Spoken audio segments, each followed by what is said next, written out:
Good evening, everyone. Please rise for the Pledge of Allegiance. I pledge allegiance to the flag of the United States of America and to the republic for which it stands, one nation, under God, indivisible, with liberty and justice for all.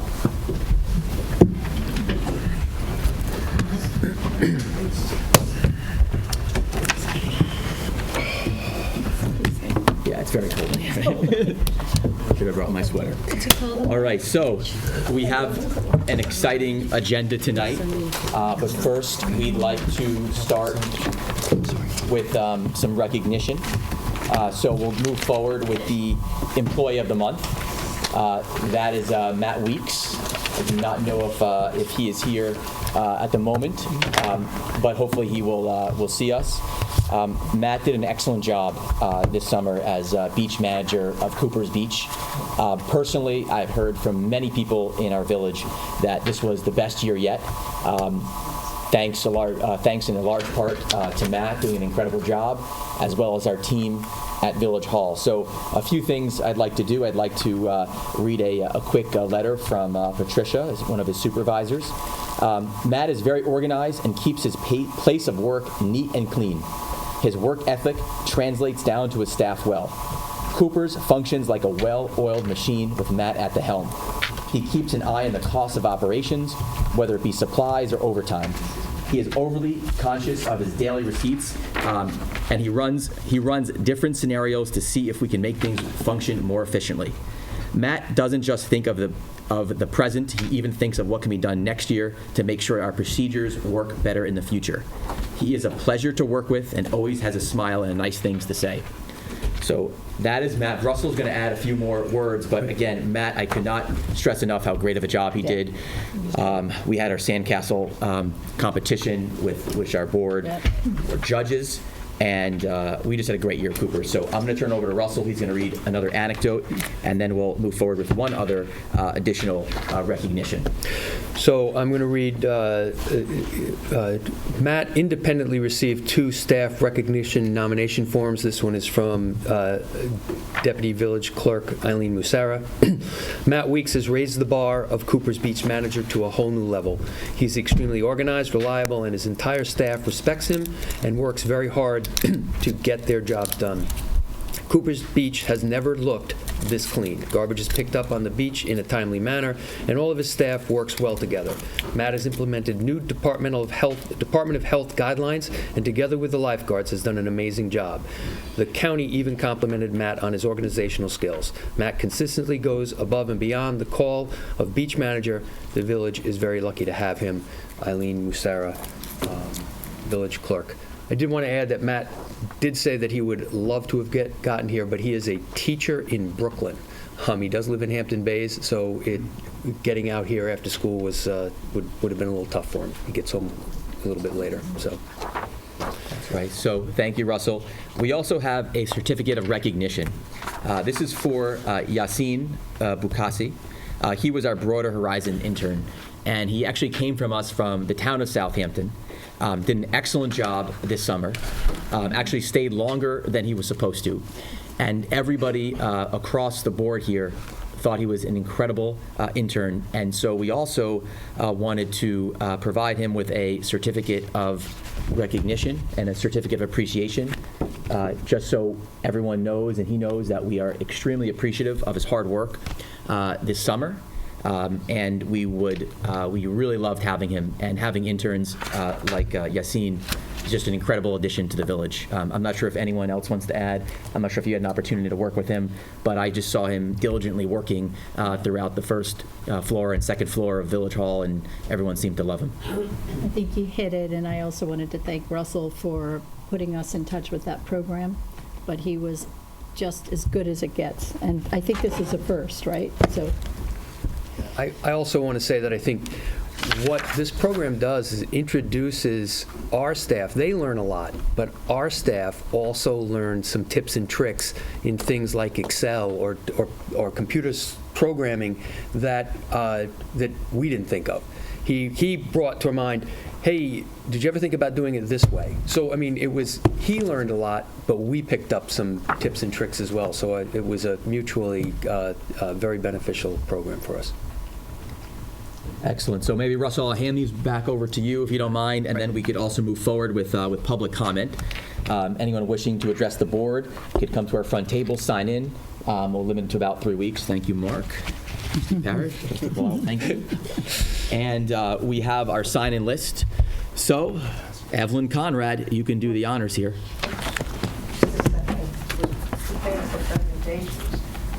I thought they were coming first. Here goes. Hi, Evelyn Conrad, 18 South Roscoe Drive, Southampton. We're very fortunate, trustees, that we have a new mayor who has already acted to save Lake Agawam. I think one of the best pieces of news, however, is that our new mayor, Jesse Warren, has already caused the restoration of the iconic brick courtyard. Some 2-3 weeks ago, he directed building inspector to write a letter to the owner of that courtyard to restore it, brick, fountain, and all, based on the Village Code, Chapter 6510 and 6511, which is attached here. I have some copies for anyone who might like to have it, and of course, copies for the trustees and for you. Now, you might ask yourselves, trustees, what was the building inspector doing to the 8 previous months when that courtyard was closed and the pink plastic flamingos were thrown about? Or have you asked yourself what the attorneys that we pay for from our tax money were doing during those 8 months beforehand, when after all the law was there staring us in the face? I'm glad we now have a mayor who did that. The other question you might want to ask yourselves is the one about our environmental consultant, who for about a year has been saying that there would be no environmental impact, nothing negative from closing that courtyard and building over it right to the street. Now that, in spite of the fact that there are 500 signatures on a petition from people asking for that courtyard to be, that's in the building department, for that courtyard to be kept open.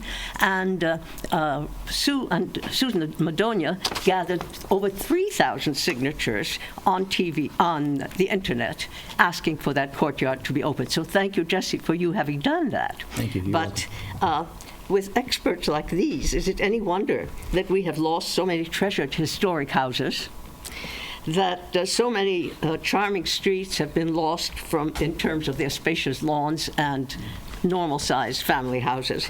Your cousins are moving, as you know, my neighbors. Yeah, I'll miss them. So you 4 trustees, and of course the mayor, have been elected because the village voters had confidence that you would govern to preserve their village where they want it preserved and change it according to the law where they want it changed. Now the people who do that for you are the regulatory boards.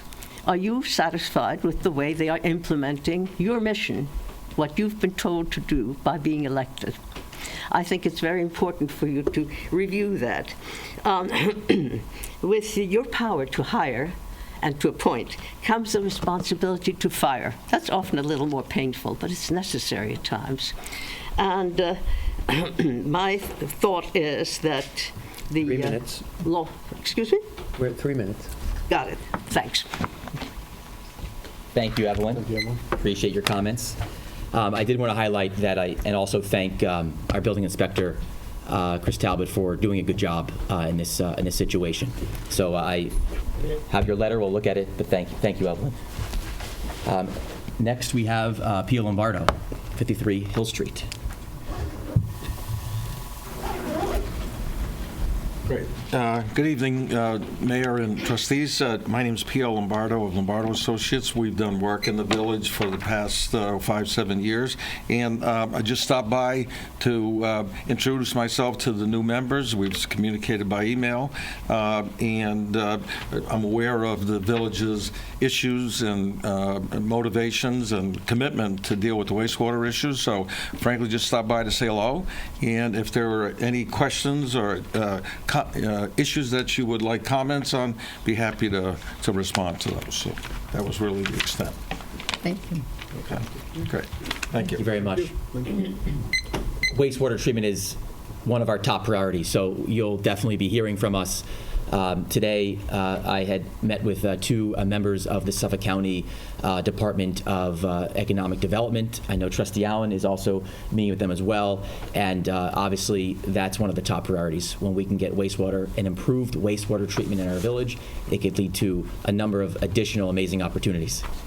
Yeah, just one last comment, and Gary knows the work we've done in the village, and your interest that piqued my interest is with the cluster systems, and the basic message is that we demonstrated about 5 years ago that the decentralized cluster approach is technically viable and economically, attractive. So, thank you. Mr. Lombardo, we're meeting on Monday at 10. Yes. And under open meeting law, I'm only allowed to bring one other trustee or the mayor. So I just let everybody know that since we just scheduled it today, I believe. Right. So if anybody would like to join me. Okay, thank you. I'll check the Okay. schedule, but that'd be excellent. Thank you. Okay, thank you very much. Genovese, Francis? thank you.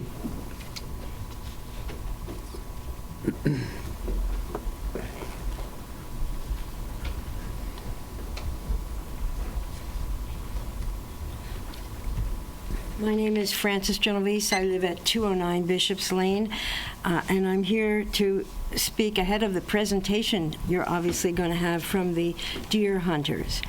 Now, I will simply say that our neighborhood and south of Hill Street is inundated with deer. We cannot coexist with them any longer. They're dangerous, they're disease-ridden, they're unchecked, and we want to support this program as well as any hunting effort, anything to cull them. Because you've got a public health problem on your hands, you've got a traffic safety problem on your hands, and quite frankly, they're disgusting. So we're hoping, so for Mr. Testatori, if he's here, I would like to propose, they do a very, very good job free of charge. I would like to propose that you entertain paying them at some point a fee, something to keep this regularly instituted, because this is a very, very serious problem now. Thank you. Thank you. Thank you. Is there anyone else who would like to make public comment? With that said, we'll move forward with our board presentation. Our first one is the Suffolk County Deer Management Program. Michael, thank you for joining us. Hi, I'm Michael Testatori, president of Suffolk County Deer Management. Also, I'm president of Hunters for Deer, which is an advocacy group that helps support pro-hunting agenda as well as private property owner rights. Last year, we entered into our first year with the village in terms of an organized front of actively seeking property owners interested in having a hunter on their property. What we did was we hunted from October 1st to January 31st. Hunting is from sunrise to sunset. Hunters can only take 2 bucks every year, and those tags are not consignable. So you cannot take your wife's hunting tags and shoot 3 or 4 bucks. Suffolk County is, New York State DEC is very liberal in providing doe tags to hunters. We had worked out in the past an agreement with Southampton Town's clerk office where they will bring in extra bonus tags for does. So hunters that take does on properties in the neighboring area can have access to bonus tags. We worked on probably less than 15 properties last year. We took over 50 deer. We were limited to access, which is what the biggest problem is for having a hunting program. 85% of the land in Suffolk County is private, so there's no guarantee to the access that you get. As an organization, we have always vetted our hunters. That's one of the hardest things that people find is finding a hunter they can trust.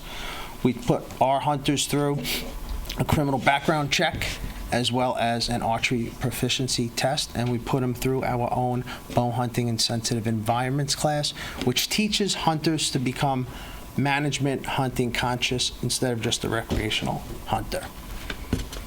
So outside of that, I still plan to offer my services to the village for free. We keep data in terms of how many deer we take on the properties that we take. It's free to the property owner. All of our hunters sign indemnity waivers indemnifying the property owners, and we carry insurance for general liability. Michael, can I just, are you done? I'm done. Okay. Actually, short and sweet, which Try. is good, because I know, I want to thank you for coming and going over this again, because you have been in front of this board through now a third administration. Right. Discussing the deer population issue and solutions for it. So you've always been a source and a resource of information. Yes, sir. I'm glad you did come forth with this program, and we finally decided to go along with it. And there was a lot of discussion, a lot of vetting. So your program has been good. We like how you vet your participants, your hunters.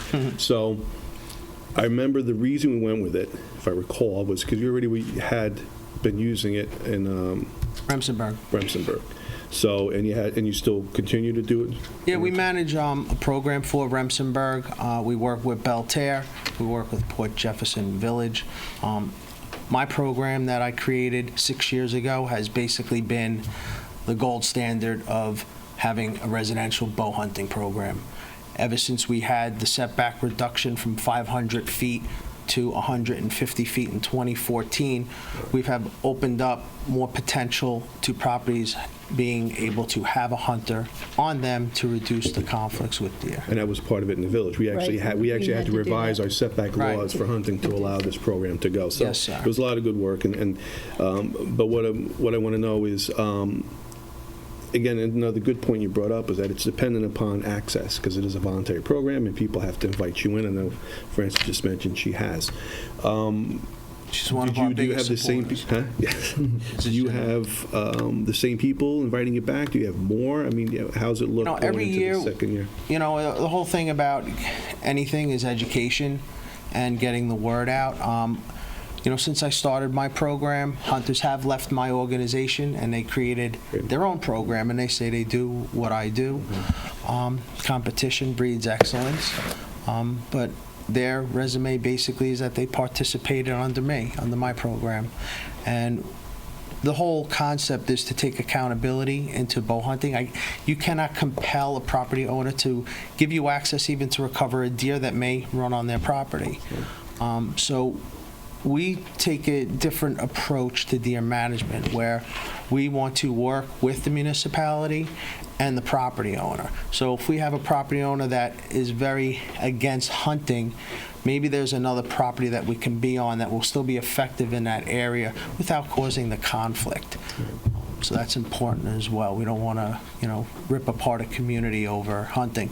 Like you mentioned, 5-6 years ago, there was a great divide. It was a 50-50 split between people that supported hunting and people against hunting. Right. I And remember the that. tides have turned Split.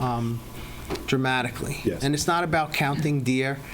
We already know when we see indigenous plant species being destroyed that we have more than 30 deer per square mile, which is unhealthy. Good numbers would be 10 deer per square mile. You'll see a 90% tick reduction. If you have numbers like 5 to 10, we probably will never see that because we can't get access to every property, because not everybody's going to support hunting. But what a property owner can do is they can participate in the program through granting us access to be within the 150-foot setback, or to allow us on their property to recover game. So that's another way a property owner can participate in a program. I think that this board has been very supportive of our program, and I think that's a first step in getting people to come in and say, I'd be interested in having Michael evaluate my property, see if it would be safe to have a hunting program, or we'd like to participate by allowing them to be within the setback on a neighboring property. How many hunters do you have? I have approximately 100 hunters. So then, last year you took 50 deer. That means they didn't even get to use all of, or were they hunting elsewhere for you? We're on private as a group, we shoot more than 450 to 500 deer a season.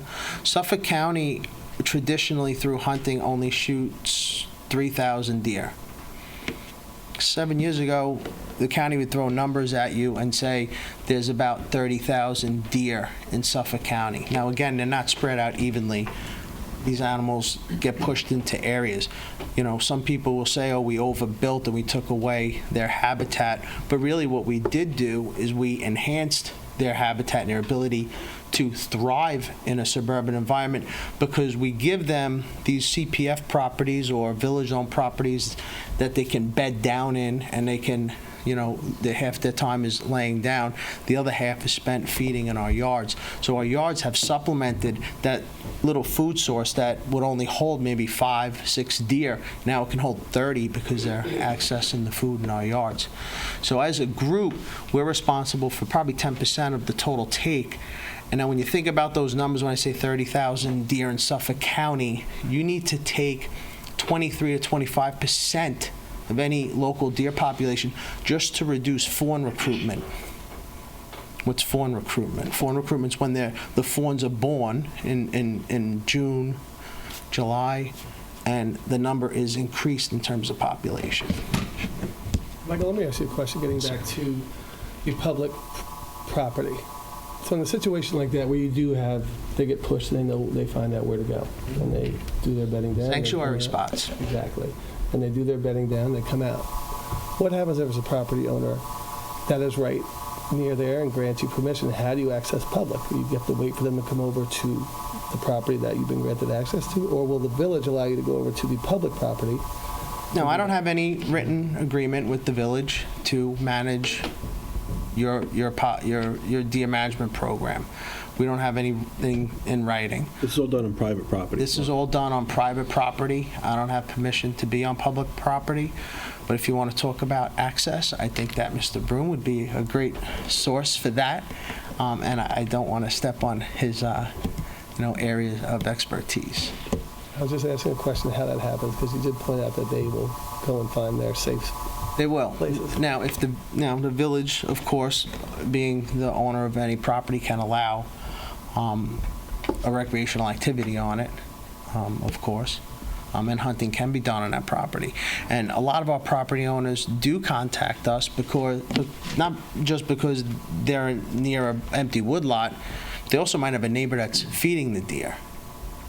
They also might have a neighbor that has a big fence around their property, and that fence pushes the deer onto their property. That's the one issue that we see with fences.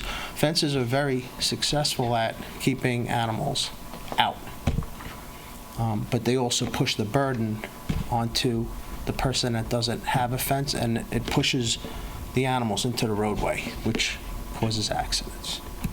In Remsenburg and these other areas that you support, how do you have any arrangements with those villages on public spaces? No. We have private property owner permission for access. We can hunt in community preservation properties that are not posted. We can hunt on any property, basically, that is not posted. If a property is posted and you're told that you are no longer allowed on that property, you can't be on that property again. For the benefit of the public, the start and end date of your season? October 1st to January 31st is the regular hunting season, and hunting is sunrise to sunset. It is not like duck hunting, where it's a half hour before and a half hour after. So that's a discharge issue. You can still go in the woods an hour before sunrise and set up, but it's legal discharge of sunrise to sunset. So the efficacy is limited based on that time frame, because deer are crepuscular, so they move early morning and late afternoon. So from 9 to 2 o'clock, the chance of them moving is really due to a landscaper. There's that word again. Which we thank them for that. I can't pronounce it. Because the landscapers do push the deer onto our properties, and they move them around. So your estimate of 30 per acre would mean we're a village of 7 acres, of which 2 acres are almost water bodies, so we're 5 acres, so that would be 150 deer. I think we see 150 deer this village has well over That's what I was going to ask you. 1,500 Yeah. deer in this Yeah. area. And as this board knows, and every village resident, it's not spread out evenly. And, our program, has been designed to work with the property owner. We have property owners that don't utilize their property during the hunting season. But we have some that like to maybe have a longer summer, and they'll be out here most weekends in October. So that property owner will say to me, Michael, you guys can hunt here Monday through Friday during October, and then in November you can hunt the property full-time. So we always work with the property owner so that it's a program that works for them. What I need from a property owner is a place that I can park a vehicle and then a place to hang a tree stand. And one of the biggest things when it comes to deer management in sensitive areas, environments, or residential, is that the hunter should be elevated. And that's important because, you can hunt out of a ground blind in a field, but everything has to have a backstop in terms of thinking about where that arrow is going to stop. So if I'm elevated and I shoot at a deer, the backstop is the ground, right? Because the arrow is going to pass through that animal. Now, let it be clear that there has never been a second-party bow hunting incident in Suffolk County. That means that a hunter has never shot someone else or shot, someone's dog or their pet. It is basically impossible for a hunter to shoot someone's dog because that dog would have to get in between a hunter and the prey, which would never happen because the target would not stay there while that dog got in between that shot. Bow hunting is very specific. It's limited to 20 yards. Broadside shots are preferable or quartering away. Bow hunting is not like gun hunting where animals die from, hydrostatic shock and the breaking of bones. Bow hunting is specific to hemorrhage. So you have to know what you're shooting at. And that's why it works well for residential environments.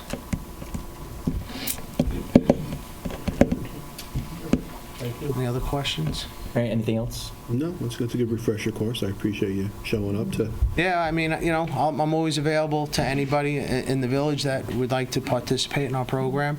It's free, and I always provide my data to the mayor. And congratulations on you being the new mayor of Southampton Village. And, I make myself available to you as well. And I'll provide you with the data, the properties. I keep data on my hunters, their license plate numbers, the locations that they're at. I have a digital application to coordinate that. We have mapping software that we use to consult on a real management program. Right now, we're just working on properties that, property owners give us access to. But as a overall program in the future, if the village ever wants to sit down and look at a map, and I can show you where our properties are and how we can be more effective, I'm always able to make myself available to this board. Do we have his information on our website?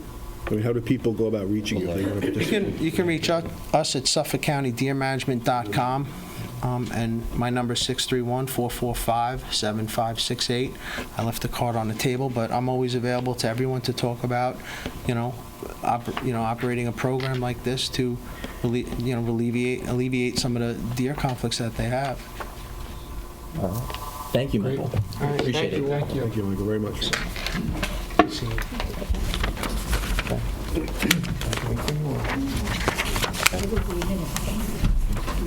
Okay, so we can move forward with our second board presentation, the Papyrus Concert Project with Paul Rogers. I know we also have a few other people who would like to speak tonight, but prior to that, I'd like to just say a few words on this project. I think that I can speak for myself, and I believe the board as well, that this is an extremely important project to the village of Southampton, not just to the history of the village of Southampton, but really to the history of our entire country. And for those who are not familiar with this project, Papyrus Concert was an individual who was born into slavery, was then freed and went on to be one of the most successful whalers and one of the most important people in our Southampton village community.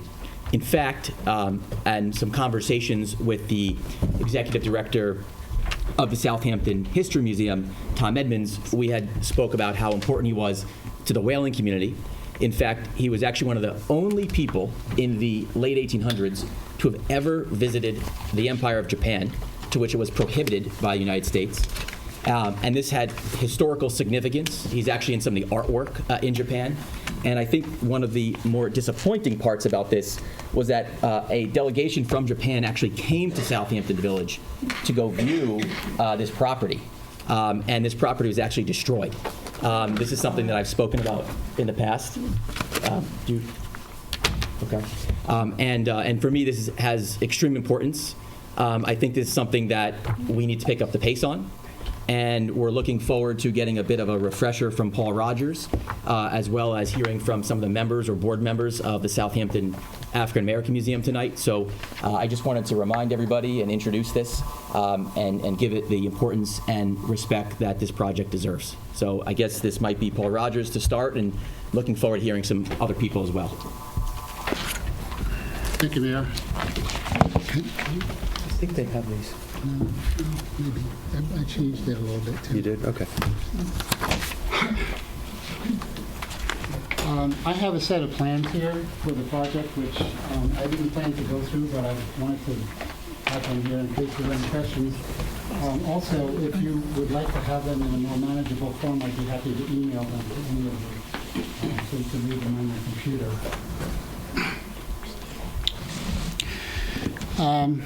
Since you've given a little bit of the history, I won't dwell on that. The village came into the obligation that they have to the Pierce Concert House through an intermunicipal agreement with the town of Southampton when the town purchased the property using CPF funds, and the village agreed to reconstruct the Pierce Concert House. And that was, I guess, during the Epley administration.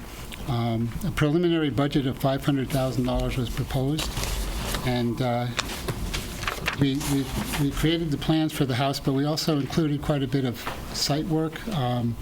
We felt that there was a need for a patio in the back of the building for groups that might come for educational purposes to gather to have discussions about what they were about to see or about what they saw. We also had some walkways, brick walkways. There was a water feature. There was a fairly extensive handicapped accessible ramp because the original building was elevated above grade by quite a bit, so the ramp has to be very long. There was a lot of site lighting as well so that it could be lit up at night. The first bids came in for over $780,000, which was obviously well above the village's budget. So we decided to go out to bid again, eliminating pretty much all of the site work, and we also lowered the house so the handicapped ramp would be much shorter. For every inch of elevation, you need a foot of ramp. So when the house first floor is sitting this high off the ground, it needs a 48-foot ramp, whereas if it's only 18 inches, it only needs an 18-foot ramp. Again, the prices came in. $626,000 was the lowest responsible bid. And it should be noted that both of these bids had a significant gap in terms of what we understood about the existing frame. The frame had been dismantled and stored over at the Southampton Historical Society under a tarp.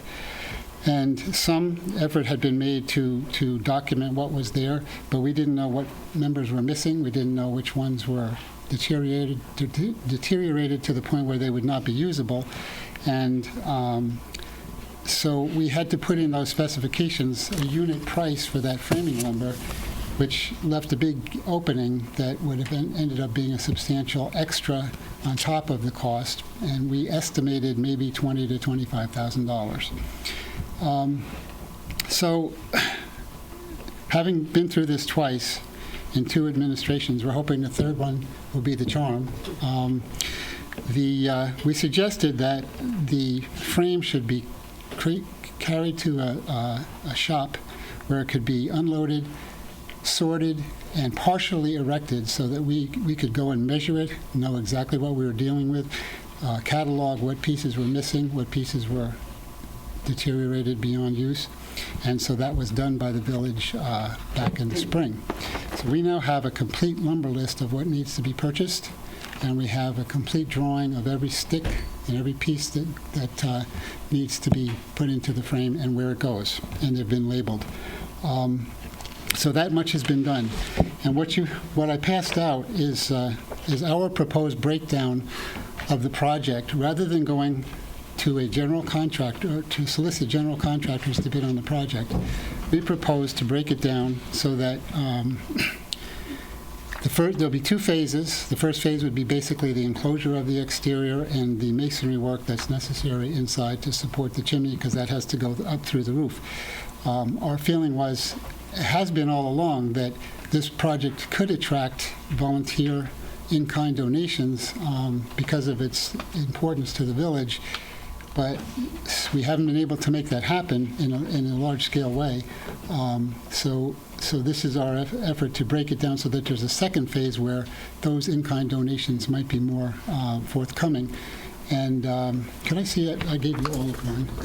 Sorry, I missed. Yeah. So the first phase of the project would be to do the whole exterior. There's plumbing listed at the bottom, but in reality, the only things that would be needed in the first phase would be the installation of a well to supply water, and the only need for the water is, yes, Where are we looking? on the bottom of the first page I'm sorry. I got it. of this document that was just handed out. The new one. Oh, the new one, okay. You have the new one? It was passed out. Just gonna- Like this, okay. On the bottom of the page where it says plumbing, really all we would have to do would get someone to install a well and the trench in the gas line. There wouldn't have to be any plumbing done inside the building at that point. It was also suggested that during the last administration that the village forces could handle the electrical service, and Gary has assured me that they can do that, but only if they have enough manpower. So there may be some need for more manpower for the village in terms of electrical skills. We got paid a lot of money. Good job, Gary. I'll collect later, Gary. You guys know each other? Or? But it makes sense. If the village can do it, then we take the whole electrical out of the bid. And we're paring it down then to just really general construction. Then the second phase would be the interior restoration, which would include all the interior finishes, trim, window, decoration, decor. The only two unusual scopes of work in this project that we proposed were to use lime plaster, which is an old-fashioned type of plaster that probably would have been used in the 1800s, and the paint that we were going to use is called milk paint.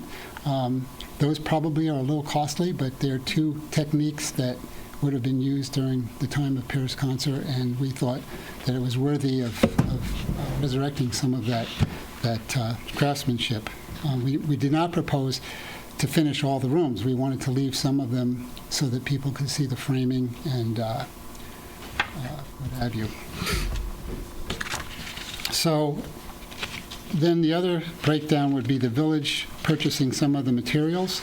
Since we now have a complete lumber list, we can shop that to various vendors, probably mostly in New England, who fabricate rough-sawn timbers of this nature and get a price, and the village can purchase the lumber, and therefore it's not marked up by the contractor, and it can be delivered to their shop, and they can fabricate it.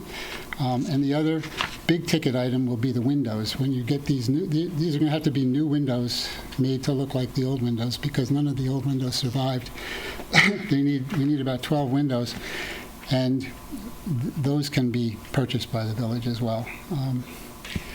Then we did solicit a few in-kind services. Jay Andriasi of Pert Construction has offered to provide construction management services on a pro bono basis.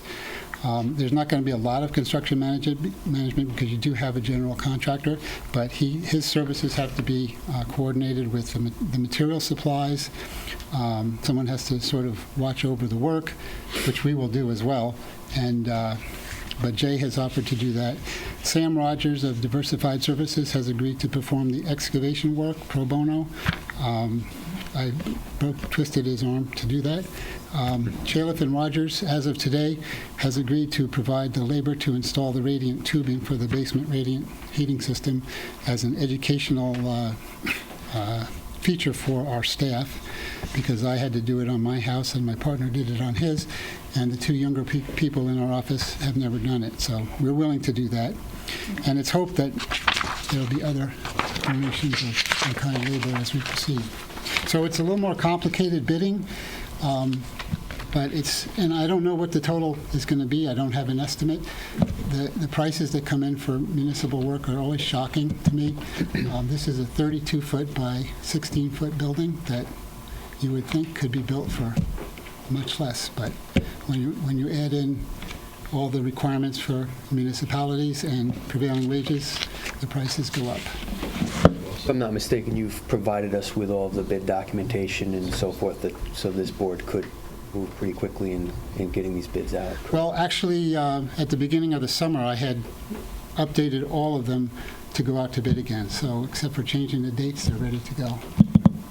Out of the previous bids that you received, is there a guesstimate on if you go back with just what you want now?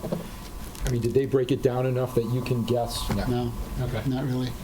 There was a bid in the second go-round of something $468,000, which unfortunately we could not accept, but I thought that was encouraging that there was a bid that was that low, and I did vet that contractor, and I was convinced that he probably could have done it for that, except that there were some issues with his bid that we had to reject it. So it's telling information, but it's not, we couldn't take advantage of that. So my hope would be that we would be able to, by breaking this down and piecing it out and letting the village control the costs over specific parts of it, that we can get it back down under $500,000. Thank you. You're welcome. A few questions. Of importance, I think to everybody here is the timeline. Could you maybe comment a little bit more about what that looks like, and if there's anything that could be done to expedite this? Well, as I said, the documents are pretty much ready to go out to bid. I think if the board would approve going out to bid, that would be a good thing off the bat. Even at that, it probably would not be this Monday that we could get everything together for a notice to bid, but the following Monday. And then usually you leave about 3 weeks for the bidders to prepare their bids, and so that's taking us into October. The work could be done through the winter. It's obviously better not, but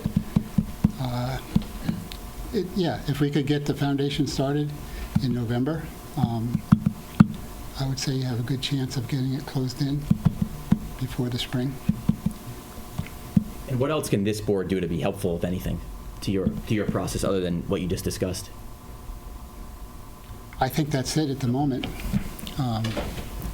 There have been, as I said, suggestions of soliciting in-kind donations, and I mean, if somebody knew a general contractor in the village of Southampton who was extremely inclined to do a public service type of job, that would help. In East Hampton, for some reason, they've had better luck doing that. I'm not exactly sure why. I guess they renovated the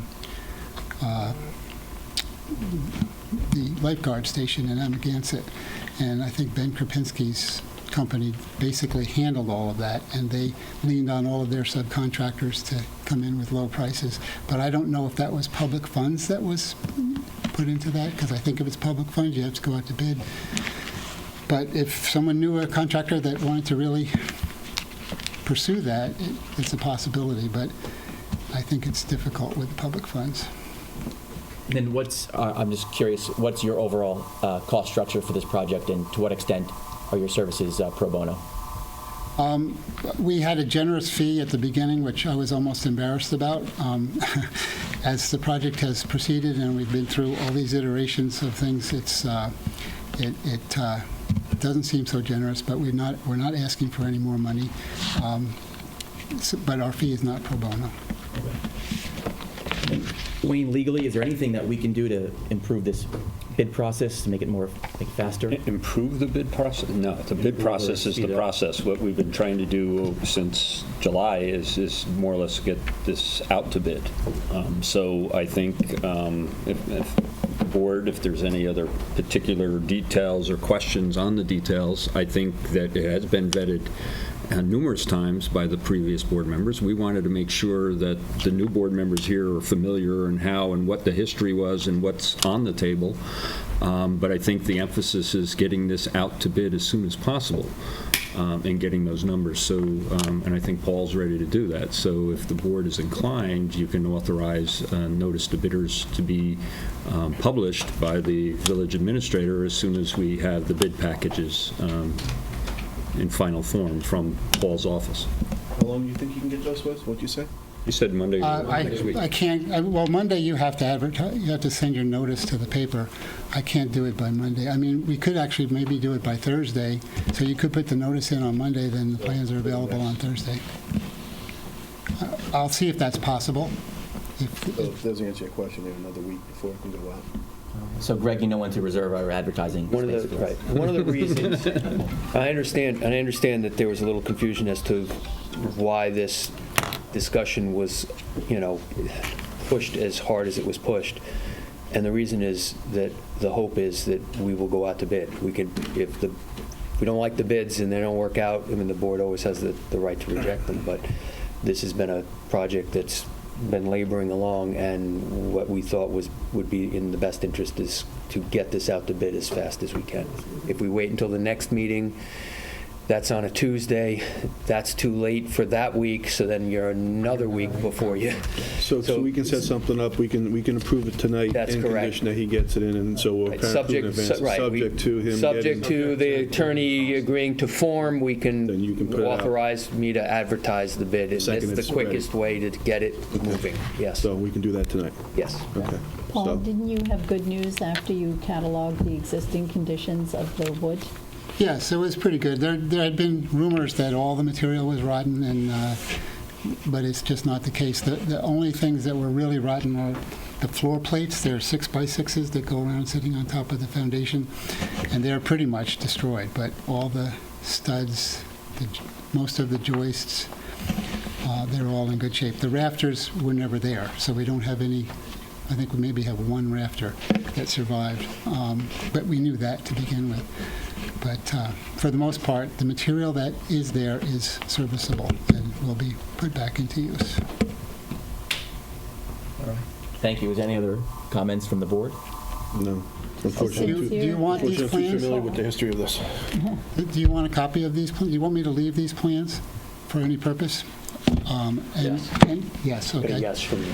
And do you want me to email the plans to all the board members so you can look through them? Sure. Yes, I'd like that. Paul, well, thank you for the presentation. I know Bill, we like him as well, so you can thank him as well. And if there's any other comment, we're open. Good evening. My name is Brenda Simmons, 167 Miller Road, Southampton, New York. I am the Executive Director of the Southampton African American Museum and also the founder of the Pierce Concert Action Committee, which was instrumental in trying our best to save the property. Basically, Mayor Warren already basically gave the background, which I was going to do earlier. But I just want to just share just a few things. I promised Paul I wouldn't be long. And I just want to say, when I was the mayor's assistant here, I did start doing my little research. And just a matter of information, probably back in 1989. First of all, let me show you this. This is the centennial celebration. Back in 1994, that was my original exposure of Pierce Concert, and you'll probably see my lovely face in there somewhere. But this is also a picture of Pierce Concert, just to put it out there.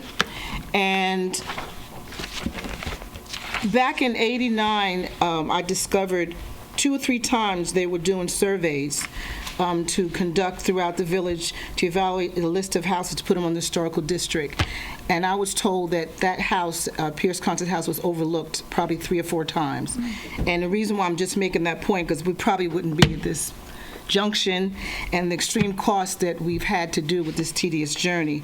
The other point I want to also make that I'm concerned about is, I don't know if everybody remembers the contractor that they had for that project is also the contractor we have for our museum, and both projects right now are kiboshed because of this contractor.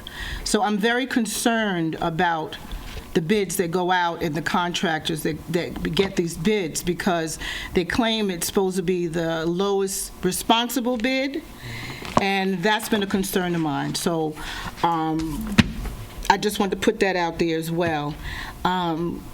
And I don't know if it's all possible that the village would, I mean, $500,000, is generous, but it appears that that has not been enough to do this project, and it's been piecemealed and piecemealed and piecemealed. And 1994 has been a long time. We've been doing this and trying to get this done. And my last comment is, the mistakes of our past, some might say, I have nothing to do with it, and it had nothing to do with it, and it was not my doing. But it is surely our duty to acknowledge and our responsibility to right an injustice and a wrong. Thanks. Thank you, Brenda. Good evening. I was not supposed to be here today. My name is Georgette Greer-Key. I am the Executive Director of Eastville Community Historical Society, Sag Harbor, 139 Hampton Street. And I'm also the board member of the Preservation League of New York State. I am the committee chair of the Technical Assistance, which also hands out money for surveys, etc. I represent Long Island on a statewide level, also on the Museum Board of New York State. I am not happy tonight because, again, I was not supposed to be here. The plan and everything that you was looking at, me and Brenda do not have a copy of. I don't care how you're saying this was supposed to be to get it done. The same calls that was made to get Paul here should have been made to me and Brenda. 2012, we have been working on this from PCAC. The in-kind services that I have rendered to this project amounts in a dollar amount of in-kind of close to $249,000. That's with my day rate. So to say that this project is more of a passion project is more than just passion. We have been working diligently every year. We just had a major exhibition at the Long Island Museum in Stony Brook, which will hopefully ever be replicated because of the might and the power that that museum has to bring together the exhibition and the things that we were able to call together. We have kept Pierce Concert in the forefront of schools, of major organizations, and thank God for this gentleman here in the back who is taping us right now. He was able to come down and represent Southampton and tape that major exhibition, and we hope to bring this to you and also have it in a museum permanently. So to say that we don't have time to give Brenda and to give Georgette a call to make sure that anything that happens with this project, who we have tirelessly worked with many administrations, residents here and abroad, to make sure that this project does not get pushed to the back, is an understatement. We all want the right thing, but we have to be considerate of who the team is, regardless to the hour. We deserve that respect. And we are tired of being disrespected in that way. I came pushing traffic all the way from Port Jefferson, where I was supposed to be at another reception, okay? So I just ask for that respect, and as a new board, please give Brenda and Georgette the respect that we deserve. Thank you. Thank you. Wayne, question for you. When we receive our bids after we go out, can we include Brenda and Georgette in the process? It's your responsibility, but the bids are, when they're opened, they're public, they're available to the public, and if it's your choice to provide them with a copy of what the bids are, they're welcome to that. So. They'd actually be, Once we'd actually they're- be permitted to look at them because they're a public document to Yeah, begin with. But absolutely. we certainly could share them, and they, comments are certainly welcome.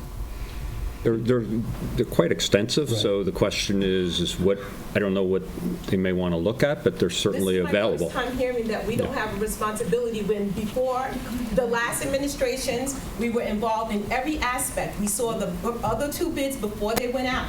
So this is our first time hearing that we don't have a responsibility. Am I right, Paul?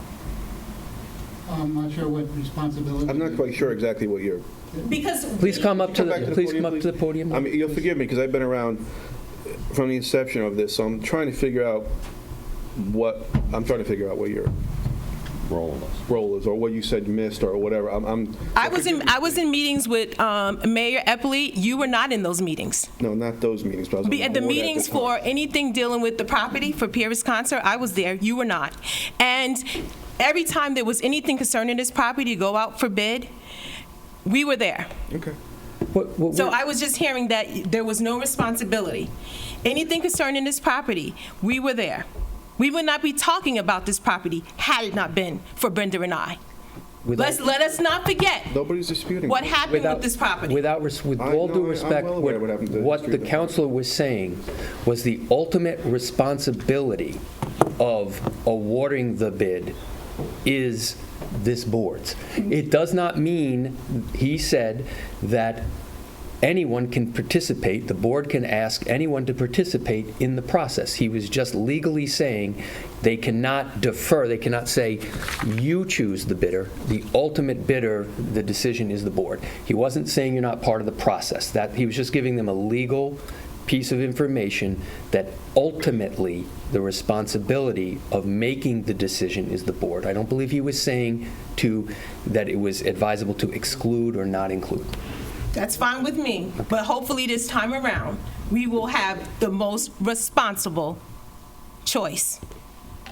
Yeah, please come up. I also actually would love, and if that means a committee reform, or you're a lawyer, so you can let us know how to do it, but I would actually like Brenda Georgette to specifically advise us on this and help us step by step on this bid process, because there's been a number of mistakes that have happened, and I'd like to make sure they don't happen again.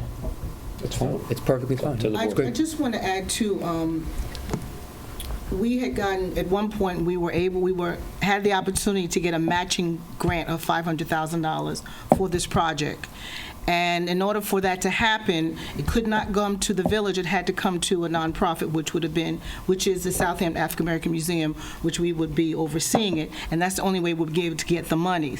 So that's another thing that I'm still hoping that we can clarify and get in place, is a license agreement for us, between us and the village. So that's also something that I'm just hoping that would get resolved. It seemed like every time we try to go to the table to find out where it is and what's to say and all of that, I think it's important now, before we move forward, that all of that is completely clear, everybody's understanding, we know whose role is what, et cetera.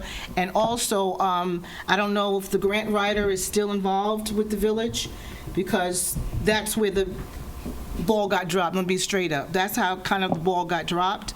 And we lost out on $500,000. And that's a big thing. It's a big thing.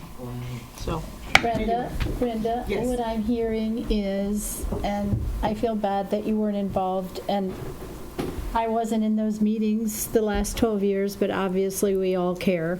If we're not saying anything with our stern faces, we're probably just like in shock hearing this. and that's why I'm glad it's coming out, because I think you need to hear all of it. No, and I'm glad you brought it up. We obviously want you involved because you started it. It obviously means a lot to us. We wanted Paul to be here. We spent hours talking to Paul before. It's just been scheduling issues. It's a new administration, so we're trying. But I think we need to set very clear expectations, because we don't want you to not feel as though we're meeting expectations, but we need to know what they are in advance. And if there's been lessons learned on things in the past, let's figure out what that is so it doesn't happen in the future. But I can tell you with all sincerity, we all want this to move forward. Okay. And I know we're meeting tomorrow, so. Okay, we will. discuss We're it hoping then. so. I'm trying to be positive. Like I said, I've been working on this project. Literally, I've been involved with the Pierce Concert Project since 1994. Seriously, it's a long time. So like I said, the last thing I'm gonna say, I'm just praying that we get the right contractor for this project. And the piecemeal stuff concerns me, to be honest with you, because I feel like the project is too important to be piecemealed. It needs to be done professionally and done right, and et cetera. Thank you. And I just want to say, it's been a lot of pressure on us from the outside, and especially when you have articles that come up, and the last administration knows that we have come to them in true diligence to say, we are your partner. When things happen, and you know ahead of time, and you do not involve us in the process, and we have people calling us, how are we to respond? So as volunteers in this process and partners, we have to be on the same page. So when you see this reaction, again, you are a new administration. And I said in the emails today, how am I to respond with this last minute meeting?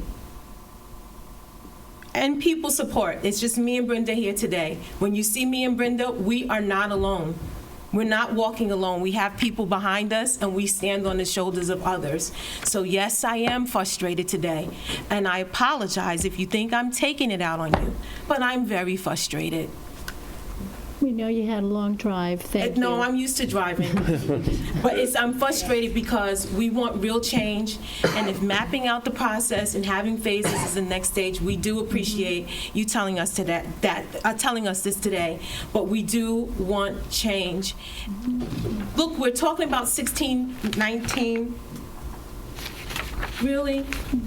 Let's get it done. Thank you so much. Thank you. Thank you.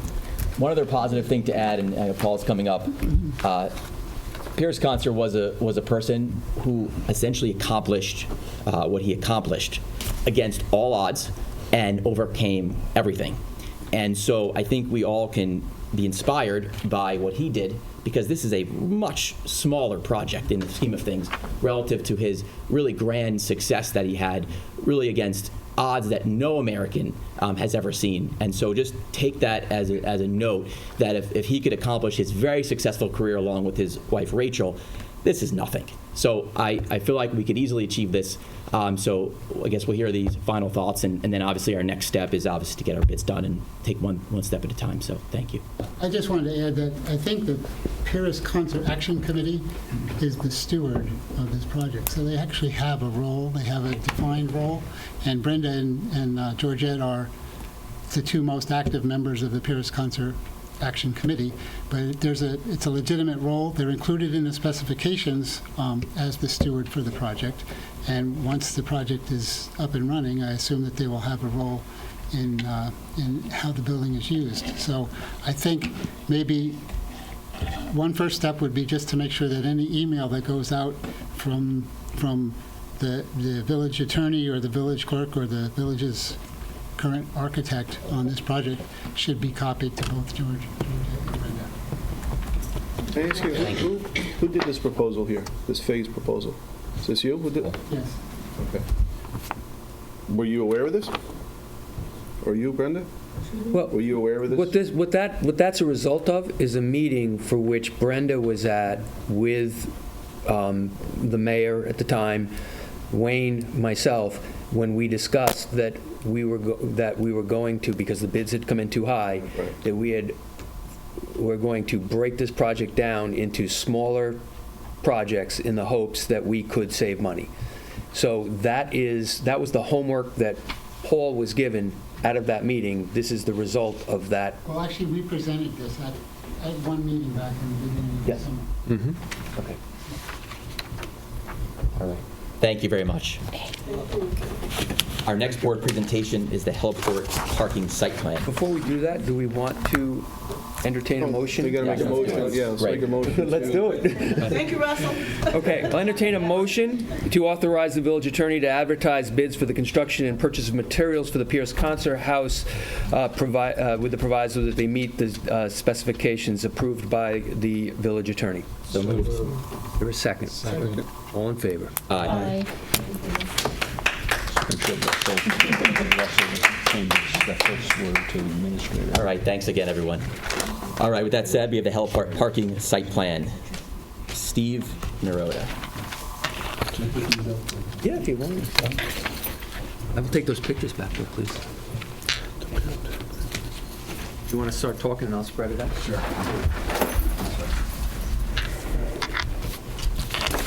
Good evening, Mr. Mayor, trustees. My name is Steve Naroda. I'm a landscape architect with Aris Design here in the village of Southampton.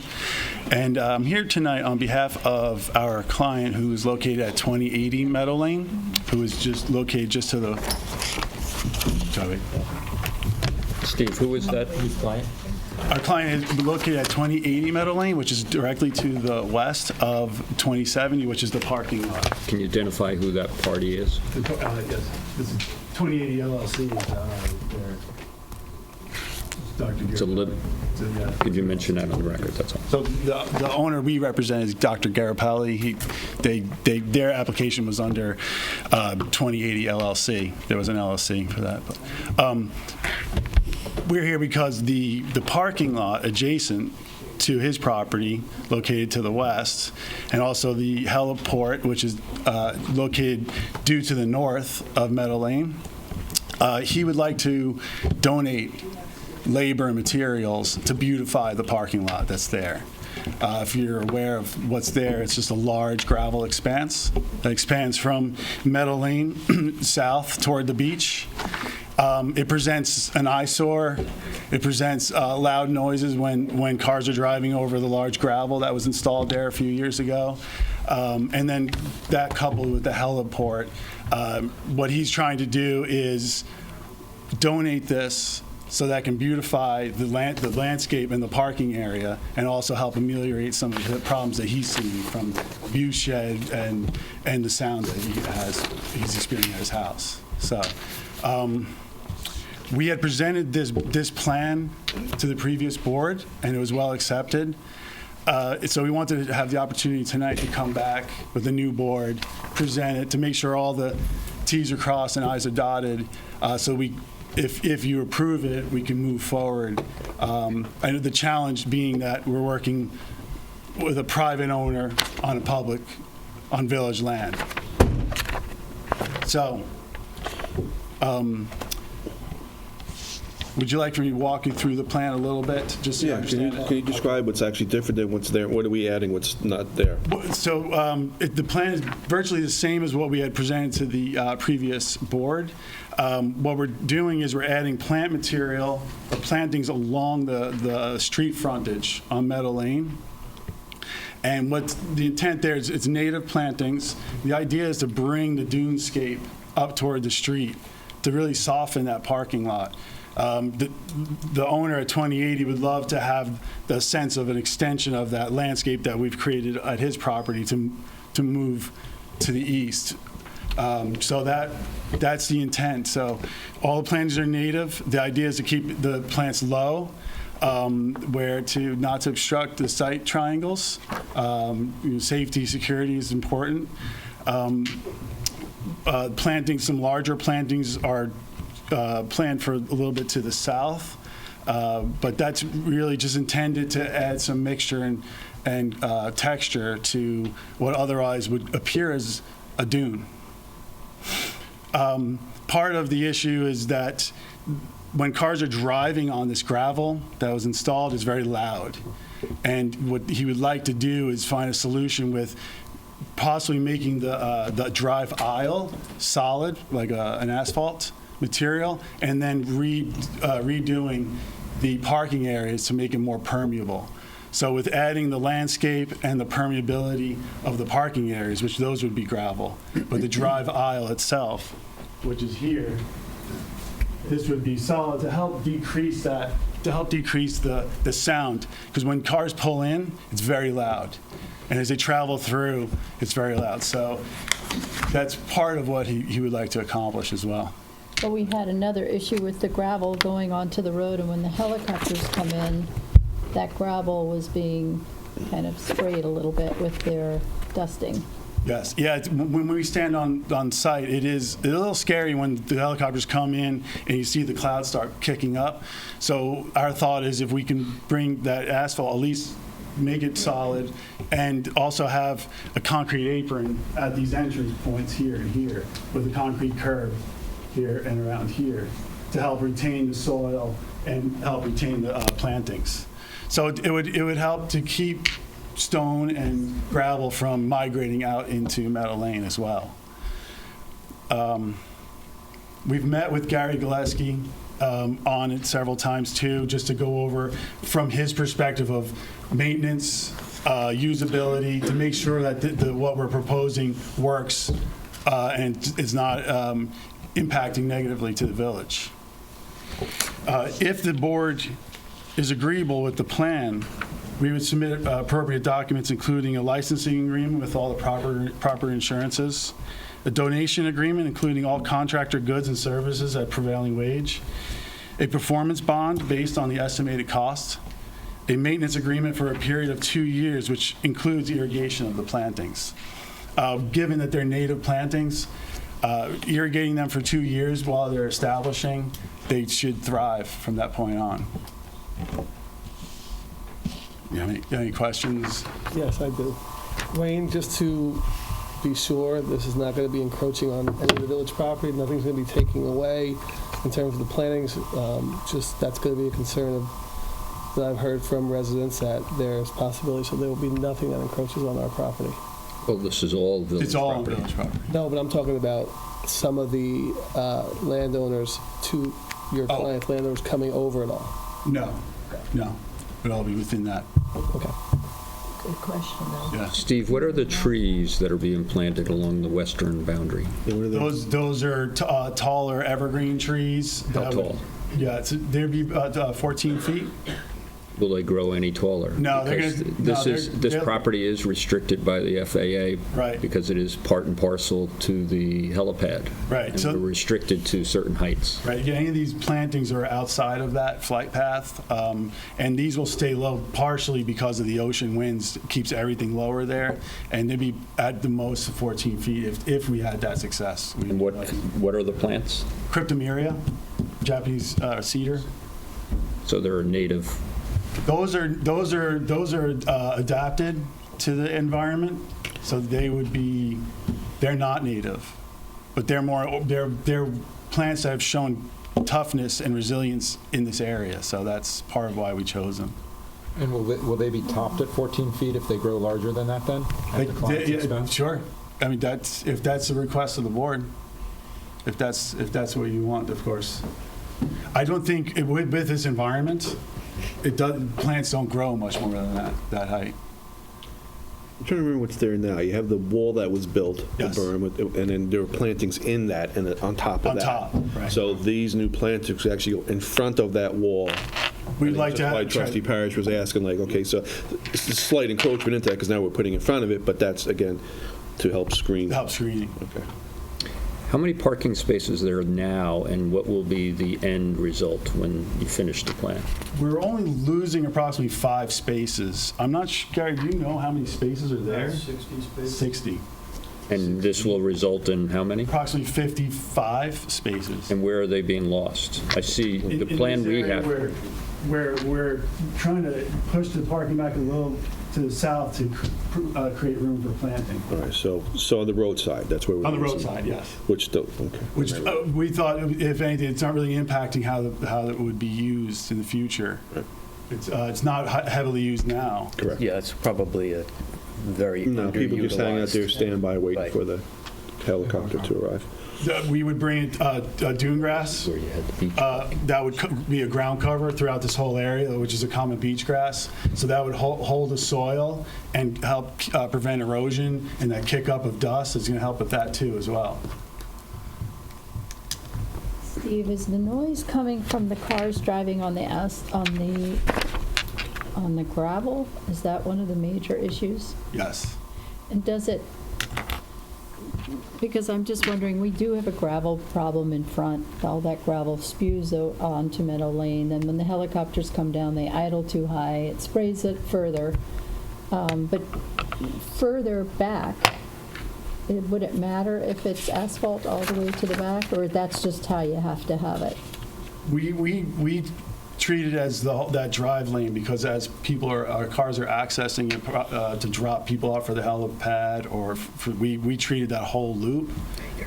That would help the most. That would give us the most impact in reducing that sound impact. The only reason why I'm asking this question, bear with me, is because we want as much, from an environmental standpoint, everything to percolate. Percolate. Right.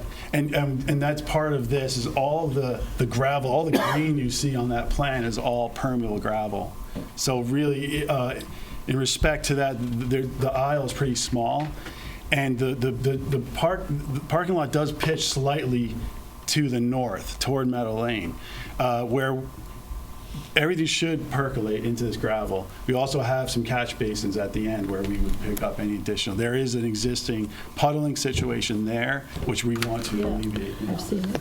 The cars that park there now are parking on permeable or regular asphalt? They're parking on the gravel. That gravel's been compacted. So when permeable gravel is installed, there's a permeable base, stone base that's built up below it. So that's what we're going to do for this, is that we're going to build that stone base up. This, we weren't there for the installation, but we believe it might have been thrown on RCA, but we're not sure, but it doesn't percolate like the permeable gravel will when we're done with the installation, if we're allowed to do that. And the size of the gravel, is it going to be the similar? Or? Similar size. We were concerned if it got too big. Too small. Sorry. Yeah. We were concerned about the window. So are you removing actually what's there, all the gravel that's there? Remove it. Removing all of that and replacing it with replace with a new base, and then put the existing gravel back down, and then whatever extra gravel is, we were looking at having the village hopefully have it somewhere. So your client is funding all of this? Yes. The removal, replacement, pavement? Yeah. Is that all going to be asphalt Everything. pavement? Yes. And then going forward, going down the road, the maintenance of it, the plowing, potholes, repairs, is that? It's a 2-year maintenance. 2 years. bond. 2 It's a years. maintenance And after bond. 2 years, it's up to the village to Right. maintain that. So if these plants don't make it, we have to put new plants in After the 2 years. after the 2 years. After the 2 years. So that hope, and the plan there is that these are native plantings, and it's very similar to what you see, Jason, on the preserved land here. It's all dune grass and mixed with evergreen. That's what we're going to bring into that area. So hopefully it'll beautify it. It'll soften the view of the parking lot from Meadow Lane. So hopefully it's a mutually beneficial project. Steve, you just mentioned the additional wall. Sure. Repeat what he said. Gary asked for us to mention the addition of a wall. There's a existing concrete wall that's along the heliport side. We are going to mirror that on this side of the property. Oh, okay, that's what okay. It's about 20 inches to 24 inches in height. Exact same? Exact same. And plantings behind that. We have some plantings in front to help soften the view of the wall. It's not that tall, but it's going to be low plantings. And then behind it, we would plant behind it. That's the majority of the plantings. And the purpose of the wall is? Part of it is retaining some soil in the back of it, on the south side of it. We can create a small berm behind it, and also introduce drainage structure in there, so we want to help. We do have a drainage problem there. Yeah. I have a quick question. I know you said maintenance would be for 2 years. Yes. Approximately how much does that cost? And then secondly, would your client be willing to maybe do more like 5 years, or just do it indefinitely while they enjoyed residence there? The maintenance cost-wise, it could be maybe what, 40, 50,000 a year. What they're doing with irrigation, the planting, the mowing, because there'll be a strip of lawn, there's weeding. So it's quite an investment on their part. As far as the length of time, I think I guess the prototype we were looking at on another project was a 2-year maintenance bond, and I think that's kind of where we were geared toward. Maintenance bond is to guarantee the upkeep and workmanship of the improvements, not a long-term. That's actually the obligation of the village. It's a village parcel. So I understand what the mayor is saying is maybe there should be, because there's other interest here, maybe the landowner should be looking to do something on a longer-term basis. Well, there's Correct. more for us to maintain, right? Clearly, and that's I was different kind of amount leading of into feeding, improvements, kind of feeding off that, what the counselor and what the mayor said. Usually, doing projects like this is, villages ended in the past, but we want to know, we know the benefit and a desired benefit of the homeowner, because the noise and the gravel. What is the taxpayer benefit off of this? If you were to put that to a point. I think part of it is beautification. I don't know if that's a good answer from your perspective, but I think you have you're bringing some of that dunescape, which is, there's a sense of pride there too. You're bringing that dunescape, that landscape up to the road frontage. This, I imagine, it'll become a higher used parking lot in the future. Not sure, but with the residents and people driving through, I think it's important, because the way it looks now, it's not attractive. Right. No, I understand. Because it was always, it was a temporary solution at the time, because of all the different issues going down there. So, but again, the mayor brings a good point. There is a, outside of the aesthetics part for the taxpayer, the homeowner certainly is grabbing is getting a large value as well, but putting in a large expense. You're right, and so if it can go longer, that's not a bad point. However long he lives there, he has every vested interest to keep this as beautiful as possible. But I know he's put a tremendous amount into this home that he has built, and it's for his family, it's for his son, it's for their grandchildren. So I expect they're going to be there a long time, and I know that he's very keenly interested in making this better.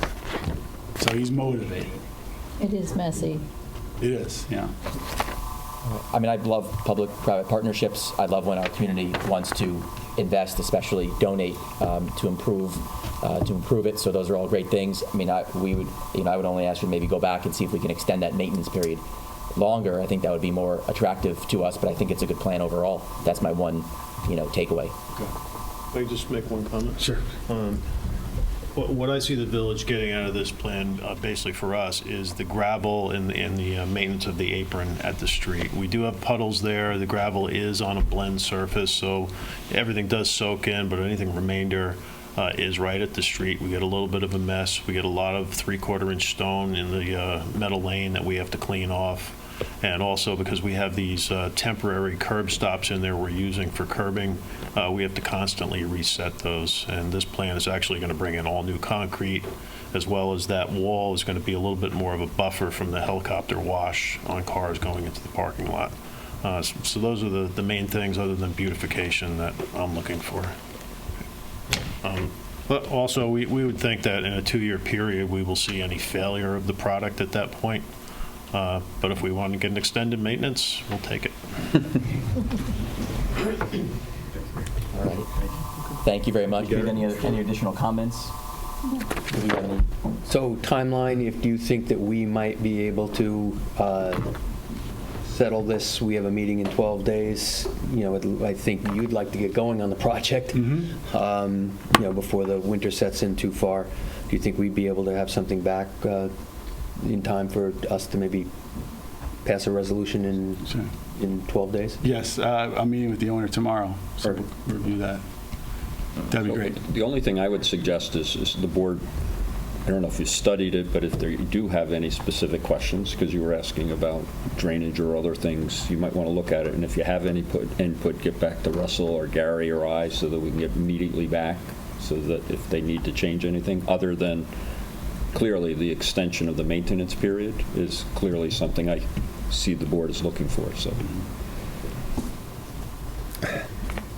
Great. Thank you very much. Thank you very much. Steve. Looks like we may have just a public comment here.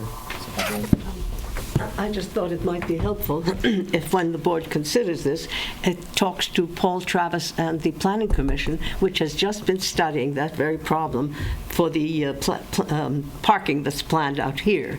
And he might have some good suggestions, and he might just be thrilled with this as it is. But he's been studying ground surfaces, gravel, blah, blah, blah. I thought you might get help from Paul Travis and his group, Planning Commission. Thank you very much, Evelyn. If you don't mind, maybe you could forward this to Paul Travis. Sure. I'm sure he'd be very helpful and probably would love this plan, but just to get his eyes on it would be very helpful. So I think that's a good idea. Yeah. Thank you. Thank you, Steve. All right. So now we have discussion items. The first is the FEMA utility work on Hampton Road. Gary?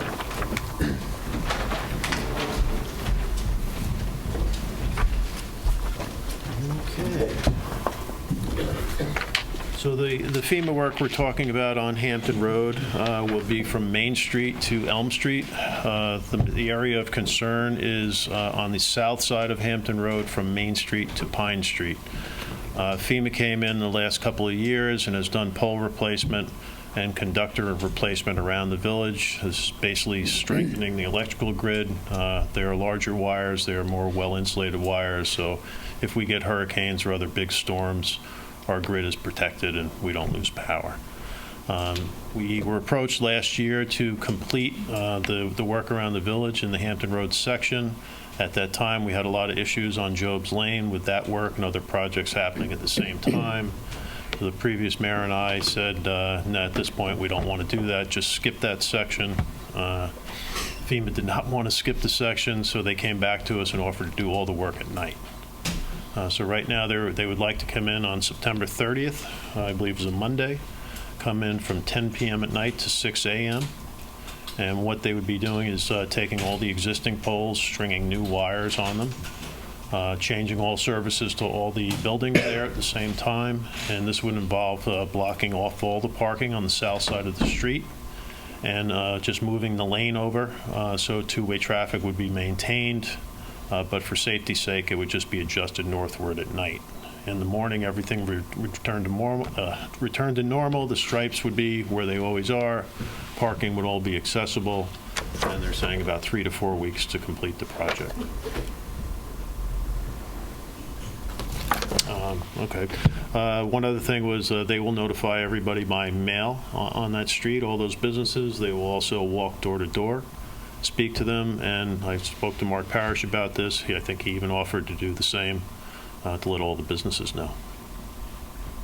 Question I have is, they sometimes have meetings that go rather late, so it could be beyond 10 o'clock.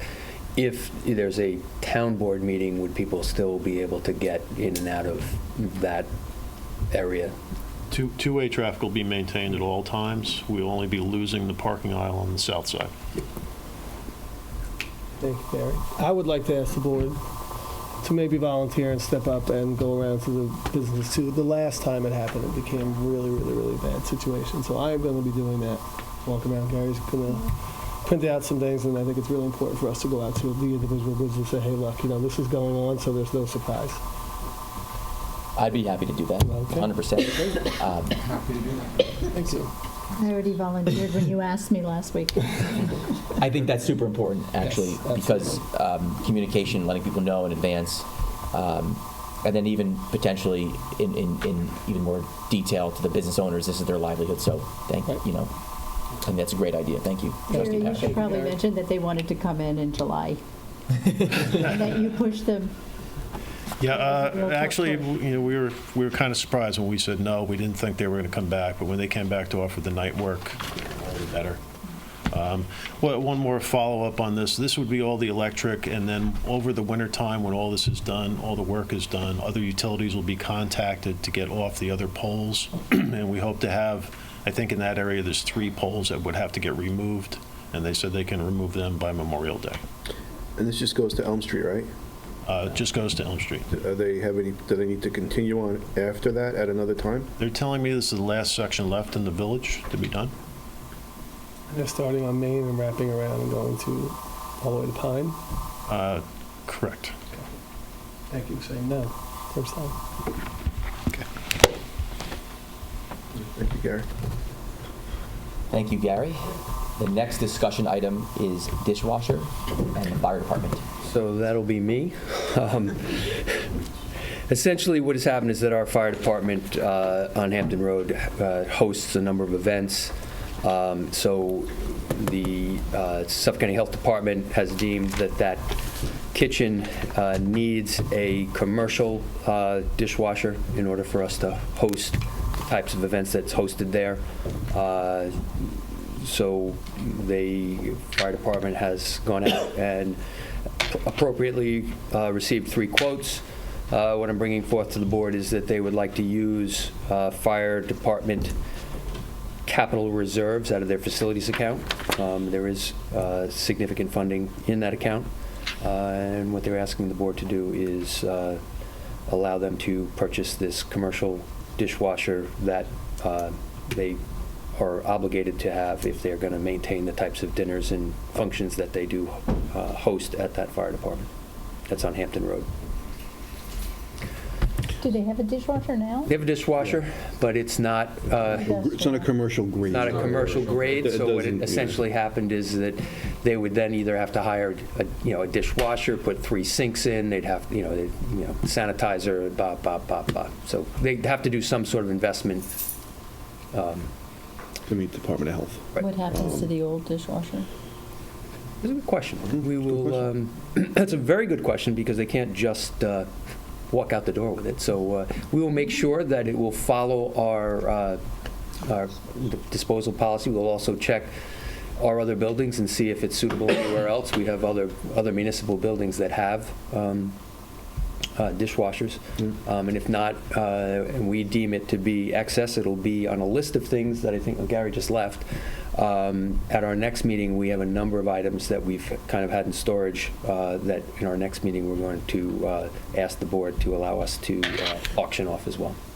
So I have to ask this question because we had our shared services presentation, 2 months ago? Mm-hmm. So we purchased this ourselves, or is this a shared services? I think there's a little confusion on when you go to shared services. Yeah. Yes, please, Okay, so essentially clear that up, because there's a Help us lot of on this. this. There's a lot of misinformation floating around with that. So essentially, what's happening is, oftentimes municipalities run into situations where it's something you're looking for something unusual that isn't commonplace, that may have already been bid out by or not been bid out anywhere else, and you go to a larger municipality such as a county or other areas. Essentially, dishwashers is a normal commodity for which you can go onto the state contract, look at what you could purchase one for, or you have the right to, in this case, because it's under $20,000, go out for 3 quotes. If you get quotes that are lower than the state bid, okay, you've essentially saved money over what shared services has already negotiated. So essentially, we use shared services on a regular basis. We look at what state bids are, what Trustee Yastrzemski and I were in a meeting today with a company, and we were talking about how we could potentially piggyback off of either Suffolk County or I forget where, Glen Cove or some Rockville Center. Rockville Center. Was in the municipality. So the other talk about shared services has to do with when you have a piece of equipment or you have a function that you're only using, say, 30% of the time or 40% of the time, you could share a piece of equipment with another municipality. So in other words, I don't know, a piece of heavy equipment for the highway department that you would use maybe 20 or 30% of the time, you would... Snowplow. It's a conduit, right, it's a conduit for which people say, hey, we're looking for this, we're looking for that. Has anybody done this? Has anybody done that?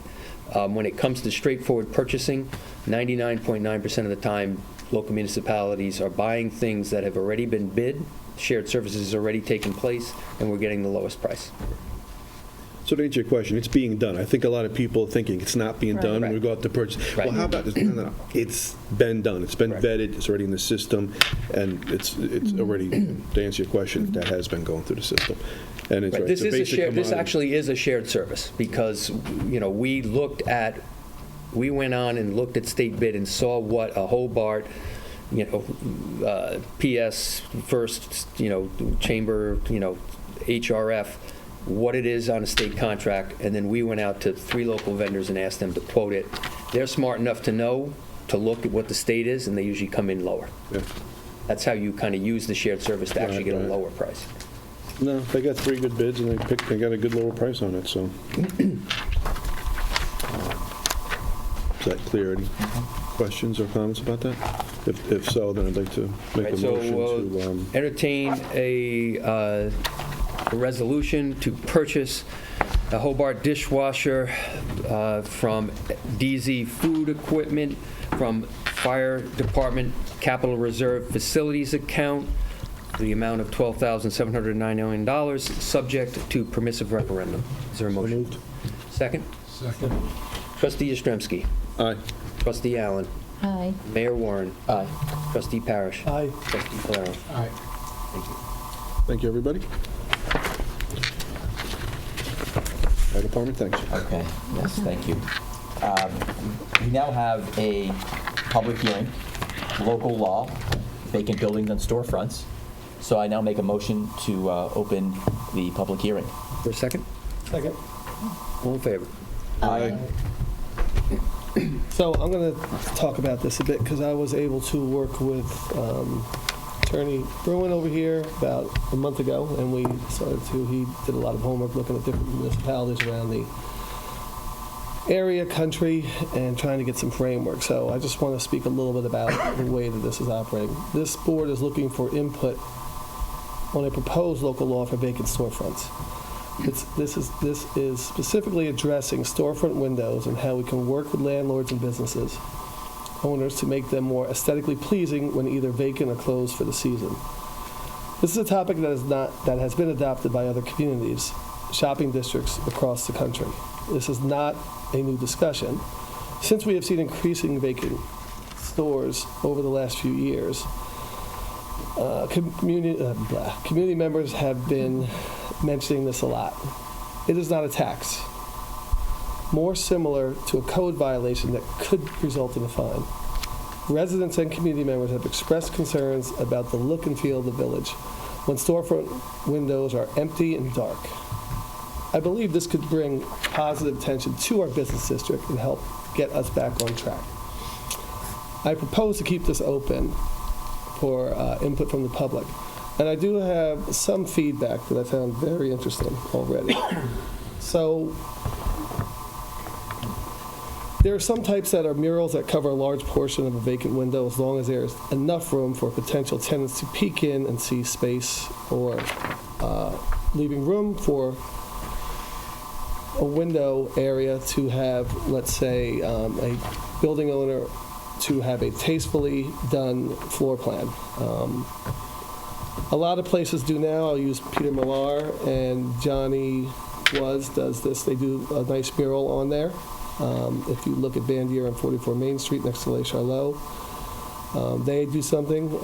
But the reality is that I think this could be something that could really be good for the village when we do have a time when we have a lot of vacancies. So I'd like to really have a good discussion with the public, because they can probably bring some good ideas ahead that would definitely help us, guide us. We would like to have something that is a outline of what we're looking for. I know, Jesse, you had spoken to SAC about, committing with some artwork. We also have the Historical Museum that could really be beneficial. And just doing a collaborative project with the community, I think, would be really, really good. And I am a building owner also, so I have something that is, I think, could be positive here. Can I ask you something before we open to the public? Make sure it's in Can here. you summarize it? Huh? Summarize. Well, yeah, sure. I was just going to know what the punitive part was, but go ahead, Counselor. So, the village board, this has been a topic, obviously, the vacancies that have been occurring through time, and part of it is the aesthetic part. The board has investigated and had discussions on other issues that other communities, vacancy taxes or registration fees, and other other things that the communities are doing to try to find out first, why are the vacancies occurring and how and where, and is it location, is it zoning, is it all aspects, or is it an economic thing just because of the landlord's conditions? But this proposal is just to deal, as Trustee Parrish mentioned, the aesthetics of what happens when there are vacancies. And so what we did is we explored many communities who have presently in place similar legislation. And we looked specifically in areas that also are resort-type communities like ours. So we have vacancies that may occur on a seasonal basis, and you may have them on a year-round basis. So we were looking as to how and where and what might occur, but basically it was aesthetics. So we took a compilation of various codes, provided definitions, and basically required that the ground floor premises, when it is vacant, and the vacancy would be defined as greater than 30 days, and that could be modified or otherwise by the board based on input, but that you would have to have some sort of, and this is the storefront windows, a window display and or window screening. And we provided some standards as to what that window display and screening, without trying to dictate exactly what it is, but certain guidelines as far as materials and location, and to be graphic designs, and in some instances to make sure there's lights in the windows as well. Because that's an issue too sometimes, that the darkness of a particular area is a concern to the village. And it also the signage that comes with vacancy or otherwise. It has a second part where the option can be historical images or works of art or displays for public benefit, such as information on a public event. Could be more or less a part of a display in a window. And we tried not to make it a process, a permit process in any way, so that there's a review, has to go to the board, or an architectural review, leave it up to the landowners, but provide the landowners, and there is an educational component of this, where the landowners could go to the building department as the place, the source place, where you would have a brochure with samples of, or ideas of what we're expecting. However, in the end, if there's no cooperation, and of course that goes a long way, it takes a long period where discussions are had with the building inspector or code enforcement, might knock on the door and say, hey, we noticed this building is vacant and the storefront, are you aware of the regulations? First, the educational component. But in the end, if there is a situation that ever arises, it provides a provision that one could be cited for a violation for not maintaining the requisite display or screening. And that's the component, and we, Mark and I, sat down and looked at some of these, and a lot of this, in the first instance, I believe is a placeholder to start the discussion. And I expect this board to have questions. I expect the public to have questions on details. And certainly there's nothing I can say as being the author that I'm trying to say this is the way it should be. I think what Mark clearly wanted, and he stated before, is that he wants the community's input, and if this is something they go with, how to develop those standards or the fines or whatever the process may be. So that's an overview. Hopefully you can get some further input on this.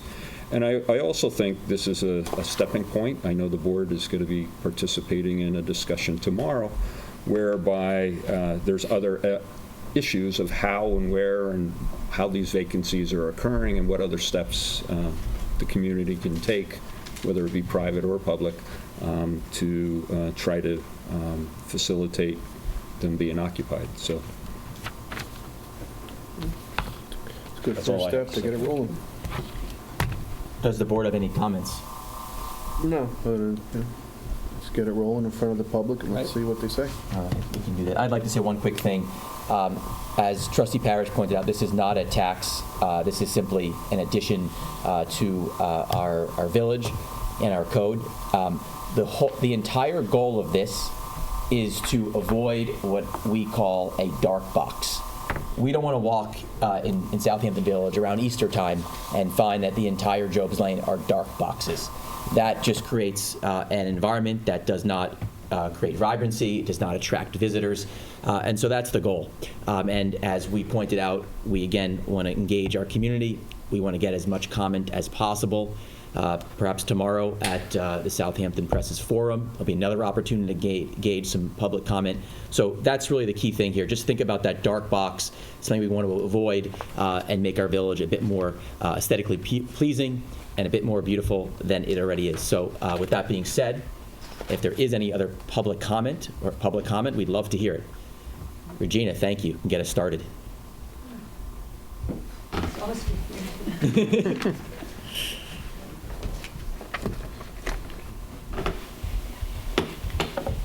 Regina Grieven, 375 Ox Pasture Road. Mark, that was very intuitive of you to start the discussion about what can be done to improve the darkened boxes, as you call them, Jesse. The other thing is, of course, this is a problem I think that is all around. Madison Avenue is suffering the same thing, and other cities. I think Amazon has not helped, and the fact that the people who own these buildings, they do get some sort of tax write-off for staying empty, which doesn't help, but that you can't help. That's has to be done by the government, correct? But I think that definitely improving the look of the windows will be a big help, so that other people will come back and open up, as you said, in Easter. What about Christmas too? I mean, that's a big thing here. Thanksgiving, there's a lot of stuff going on, and so I think that that's a very interesting concept, to improve the look of the window, to make it look like there's a party going on, not like there's a funeral going on. Correct? Right. Anyway, so I think that's a very good start, and wish you all the luck at whatever we can do to help. Maybe talk to the landlords, maybe lower the rent. I don't know, you never know. But anyway, good luck with that, and anything we can do, we'll be there for you. Thank you. Thank you. Is there additional comment? Reiner, I saw you thinking about it. Might as well come on up.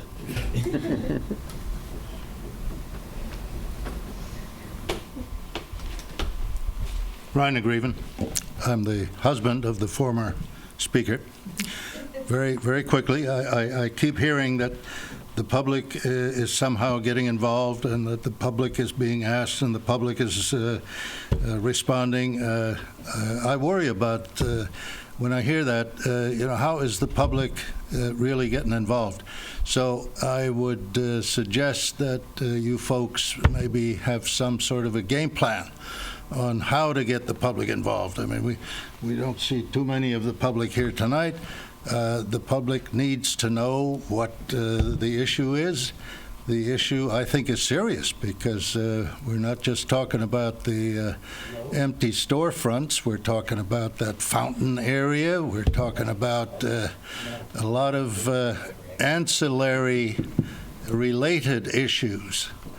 And so maybe something from the board that would go out as a memorandum or whatever to the so-called public, the citizenry, as they used to say in old Rome.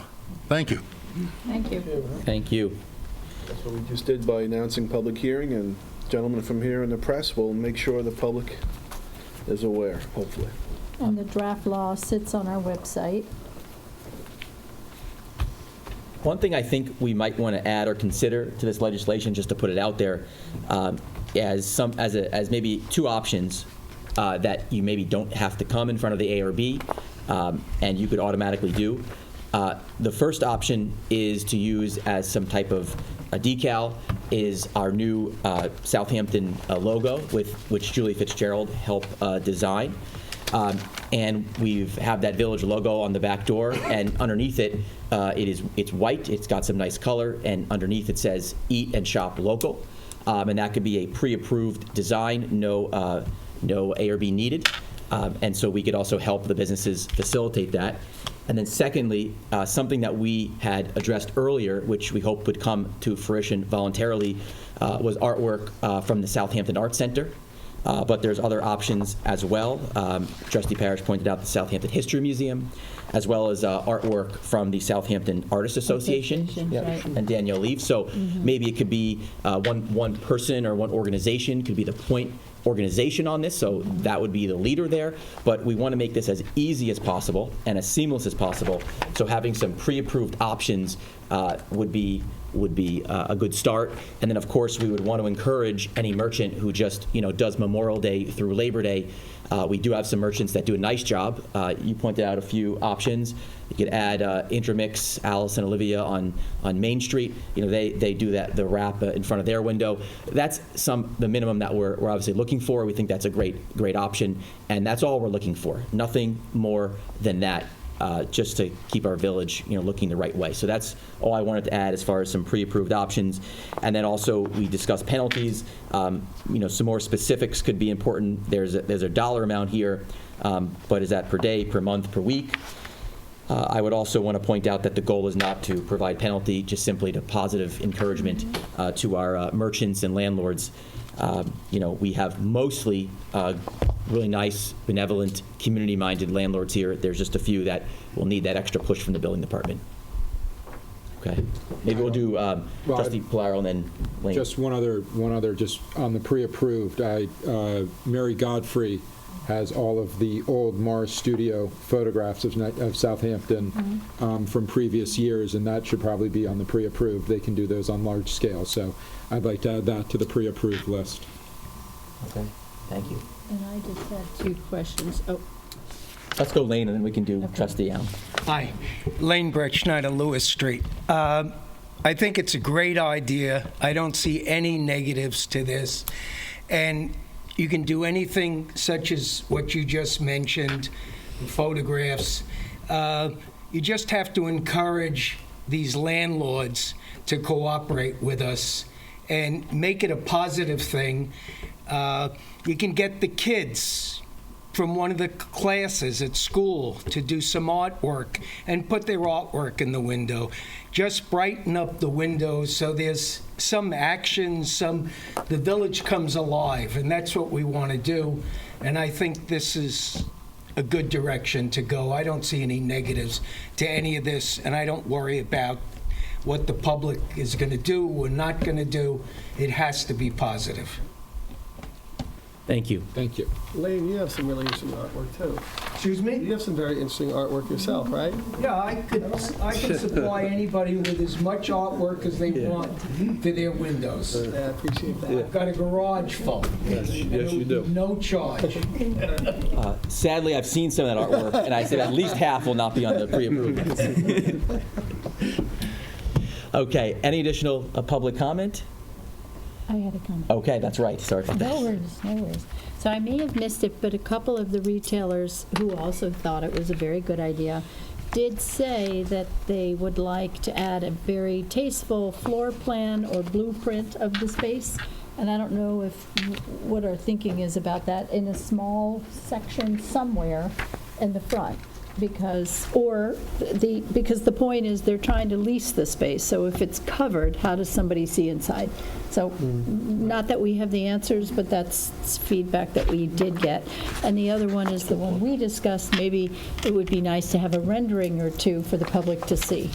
But I think of what this, I think we have a couple stores in the village that already look acceptable. But maybe we would have a rendering of Godfrey,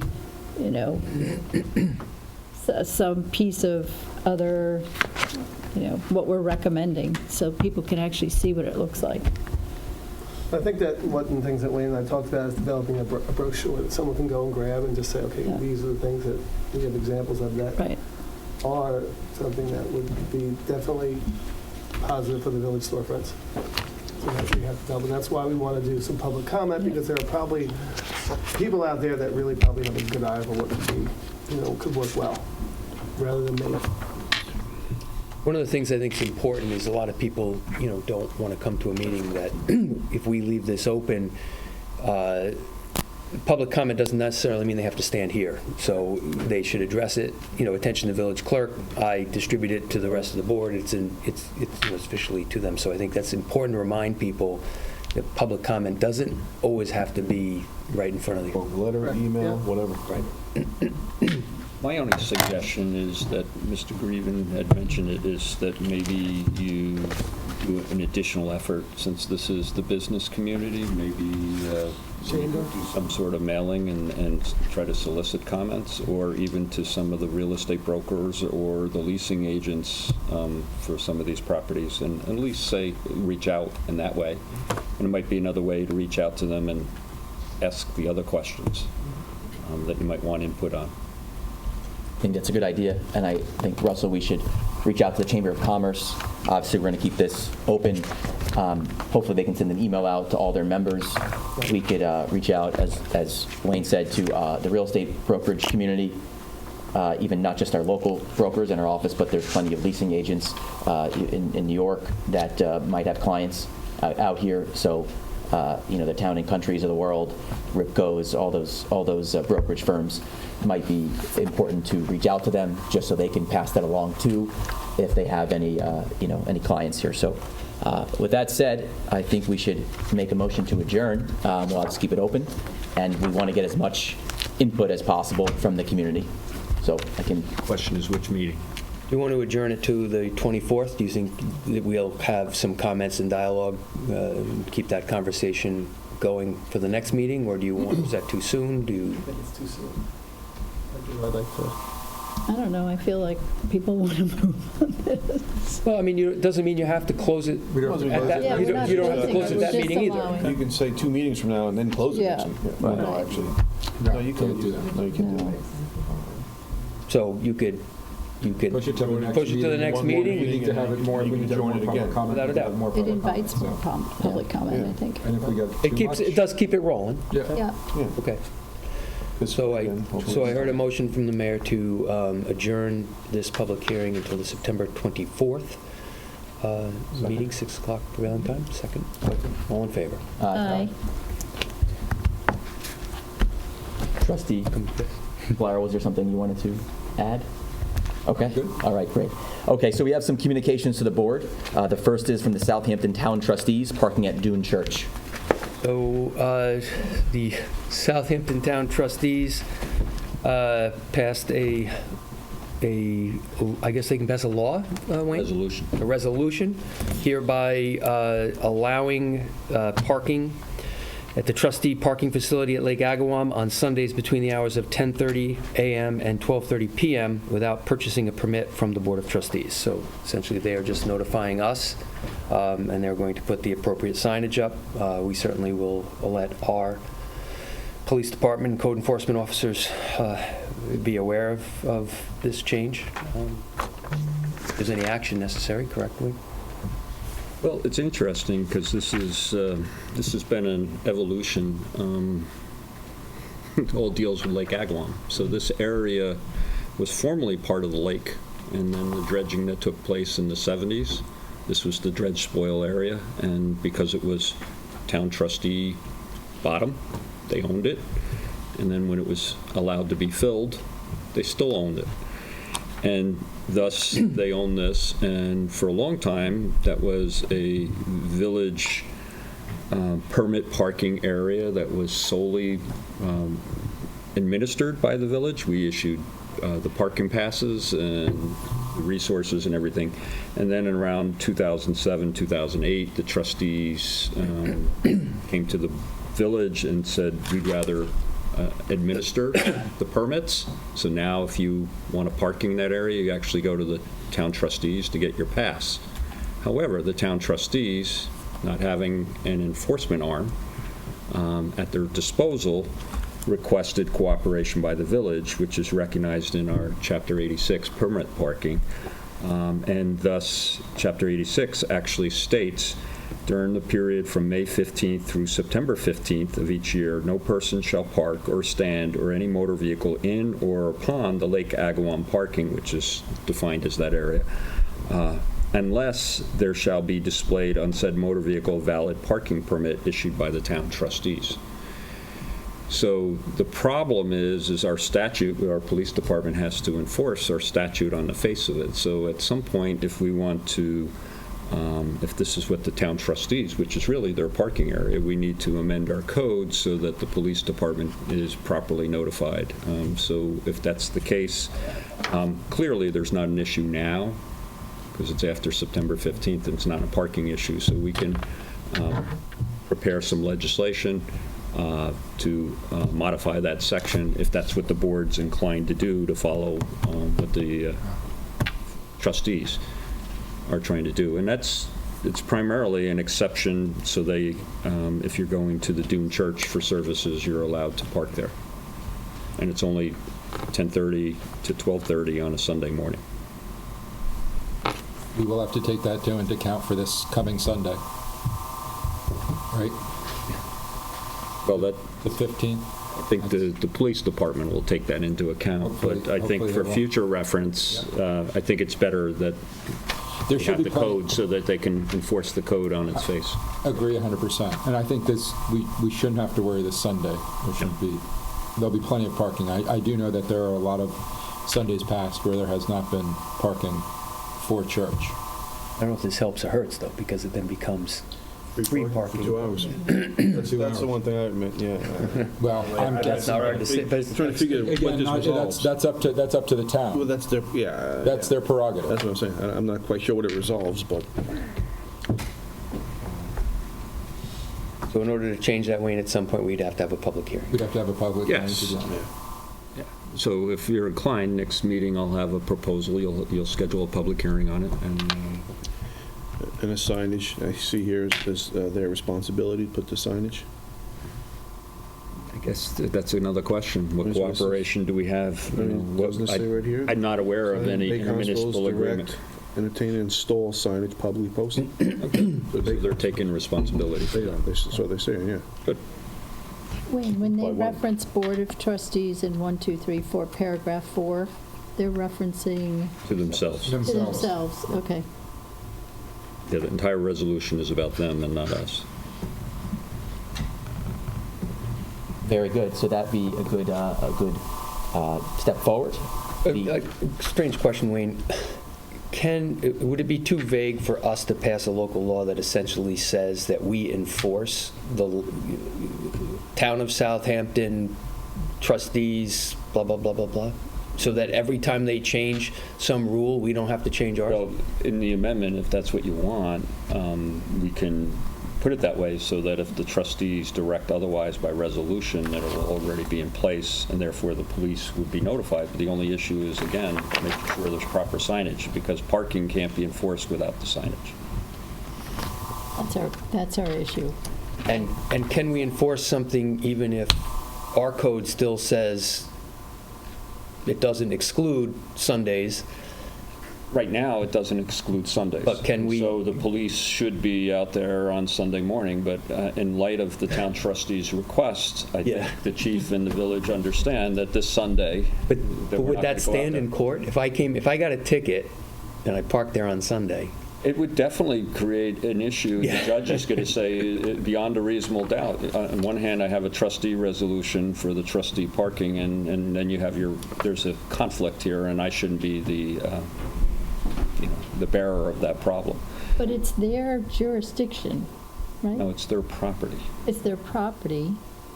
It's our jurisdiction. It's our jurisdiction. It's their property. And they have requested, and I don't know, going back to 1977, when this was first put in place, in 2008, whether there's any, normally you have an intermunicipal agreement between the village and that other municipality where you're trying to share or use each other's services. So I don't believe there is any such thing, and it's just been codified, this cooperation, in our current statute, if you read it. So we can look into that and modify it if you like. So I'll take your input for the next meeting, and we'll have a local. Okay. Thank you, everyone. The next communication to the board is the East End Financial Group, account review, Fire Department, LoSAP. So the Village of Southampton entered into an agreement with East End Financial Services to take over the investing of the Southampton Village Fire Department's Length of Service Award Program. They took over approximately late May of 2018. They wanted to move money slowly into the market. They didn't feel as though, as most investors will say, is that you should, when you're starting a new investment plan, is move money in slowly. But given the fact that it's been just a little over a year, they are obligated to give us an annual review. Since EEFG began managing the LoSAP assets, our annual return has averaged about 6.11%. Our planned assumed interest rate was at 5%. And in this year, our rate of return since January was about 12.2%. So again, I have available a more detailed account review for board members if they'd like to look at it. East End Financial Services is available anytime if anyone would like to speak with them. What you'll see later on in the meeting is a resolution essentially authorizing everyone to sign the investment policy statement, which was agreed upon when we entered into this contract. It's really a pro forma document because we have new board members. And so essentially we just have to get the new, all new signatures on the document. However, if at some point in time a group would like to sit and discuss a different strategy at any time, they're certainly willing to sit down and listen and talk about a different strategy. So this was just a very quick overview of how the portfolio has performed since they've taken over. And then just to let the board know that we're going to pass a resolution authorizing everyone's signature on the investment policy that was adopted when we entered into the agreement with them.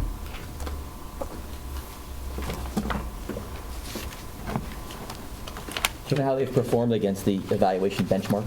Just out of curiosity. Well, they're doing well against the benchmark for the various investments they have. We assumed an interest rate of 5% because we want it was going to be a very conservative.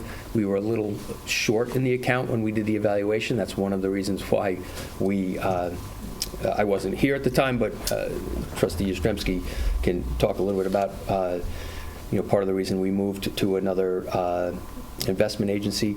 The rate was planned to be relatively low because, again, they didn't want to take all of the funds and immediately dump it into, the market. They would do a dollar cost averaging. And it was based on our relative performance with an internal rate of return based on what we needed to, because we had the old investment company doing it. Got a little behind the 8 ball as far as our funding for it, where we stood on the funding percentage we wanted to be at. So we sat down, we interviewed different groups. We chose this at the time, and they had still wanted to keep a very conservative portfolio, dollar cost average into it to make up some ground so we could catch up on our underfunded balances. That was the whole idea to it, and what they've been doing so far. And where are we investment-wise today? Are we 100% invested now, or we're still? We believe we have not gotten back from the actuary, who's we send the annual participation, the points to an actuary who calculates and tells us what we need to invest.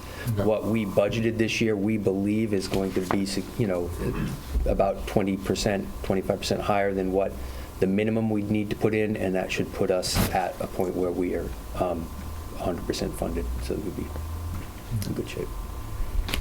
But Russell, my understanding was since we're a new board, we have to authorize the continuation of their existing? No. It's essentially when you're made aware of it. Right. When when we have our money in People's United Trust, so when a new mayor comes in, there are signature cards that the mayor has to sign. It's just, the account is open, it's there, it's updating, it's technically updating our signatures. That's what I just said. Oh, I'm sorry. I apologize. I thought you said that we had to approve. But down the road, but this we had to in and of approve it, itself right. does not, but there could be a time, yes, we could sit down and review this, and if you're unhappy with this Right. performance, this is not that, We can change it yes. out or modify the... Correct. It doesn't Yes, that lock was you my in, point. right, I'm sorry. It does not Yeah, you're lock not you locking in you for into any anything. period of time. It's just keeping us... You're being made aware, this is who these people are, this is what they're doing, and then we could, which I recommend, we invite them in to talk to all of us and talk about their investments and so forth. They like to talk. And they do. I think that's a great idea. I would like to meet them. Do we know what other accounts they manage or whatever municipalities? Yep, Do you yep, have they'll any bring in, examples yeah, of- they'll bring all of that in, and I think having And a that was one of the presentation reasons why from we them. chose them, because they are the low SAP, they're one of the leaders in the area with the low SAP, so that was. But I think we all want to ask the general questions that we ask. Of course. Yep. Absolutely. All right, so I guess, well, that's just There's communication to the board. no action other than there's going to be a resolution a little bit later on. So, and then I have all these little things here that say, sign here.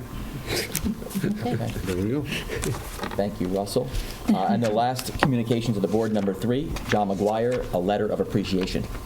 The letter is in there. It's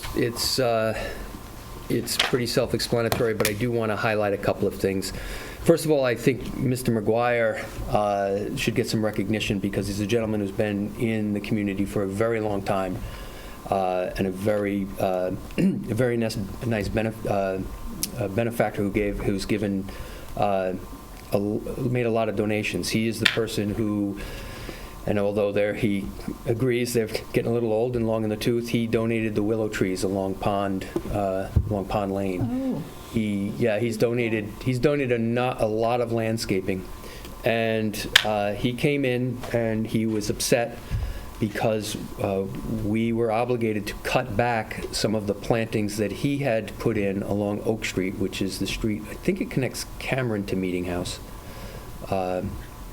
And he was very upset because we were a good 18 inches into the roadway, and it was creating kind of a traffic issue. And when we cut it back, he came in and he was very upset and said, "Hey, I understand you had to cut it back, and I would like to be a part of redesigning it." Steve Phillips and I met with him. He gave some ideas of what he was looking for. It was certainly well within our budget. It's not a very long street, not a very long section. Steve and Billy Banks, who kind of oversees our plantings, flowers, and kind of beautification aspect of the Parks Department, took some stock that we had in-house and purchased a few other items and put them out, and he was just completely pleased. And he actually came into Village Hall and he was in tears, crying. He was happy, and he just sent a letter to say thank you to the village for reacting quickly and keeping an area that he's always cared about beautiful. So. You're selling yourself a little short. He's highlighting you. He's thanking you. I thank you very much. You're very diplomatic and that. But this letter clearly is thanking you, Russell Cradaville, for your intervention on this. So thank you very much. It's what we do. I know, but it's very nice to be recognized every now and then. So thank you. Congratulations. This letter is about you, actually. All right, thank you, Russell. Yay, Russell. All right. Very good. Left it out. Don't turn red, Russell. He's turning red. It says right here, I'm very grateful to Russell Cradaville. Good job, thank you. We have suggested resolutions. At this time, I'd like to take a 3-minute break. Is that possible? Can we do that? Yeah. Okay.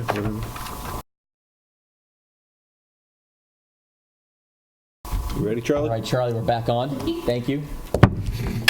All right, Russell, we can get going with suggested resolutions. All right, entertain a motion resolved that the reading of the minutes for the public session of August 20th, 2019 be dispensed with, and that those minutes be accepted as filed by the village administrator, and that the actions taken at that meeting be and hereby are ratified and approved.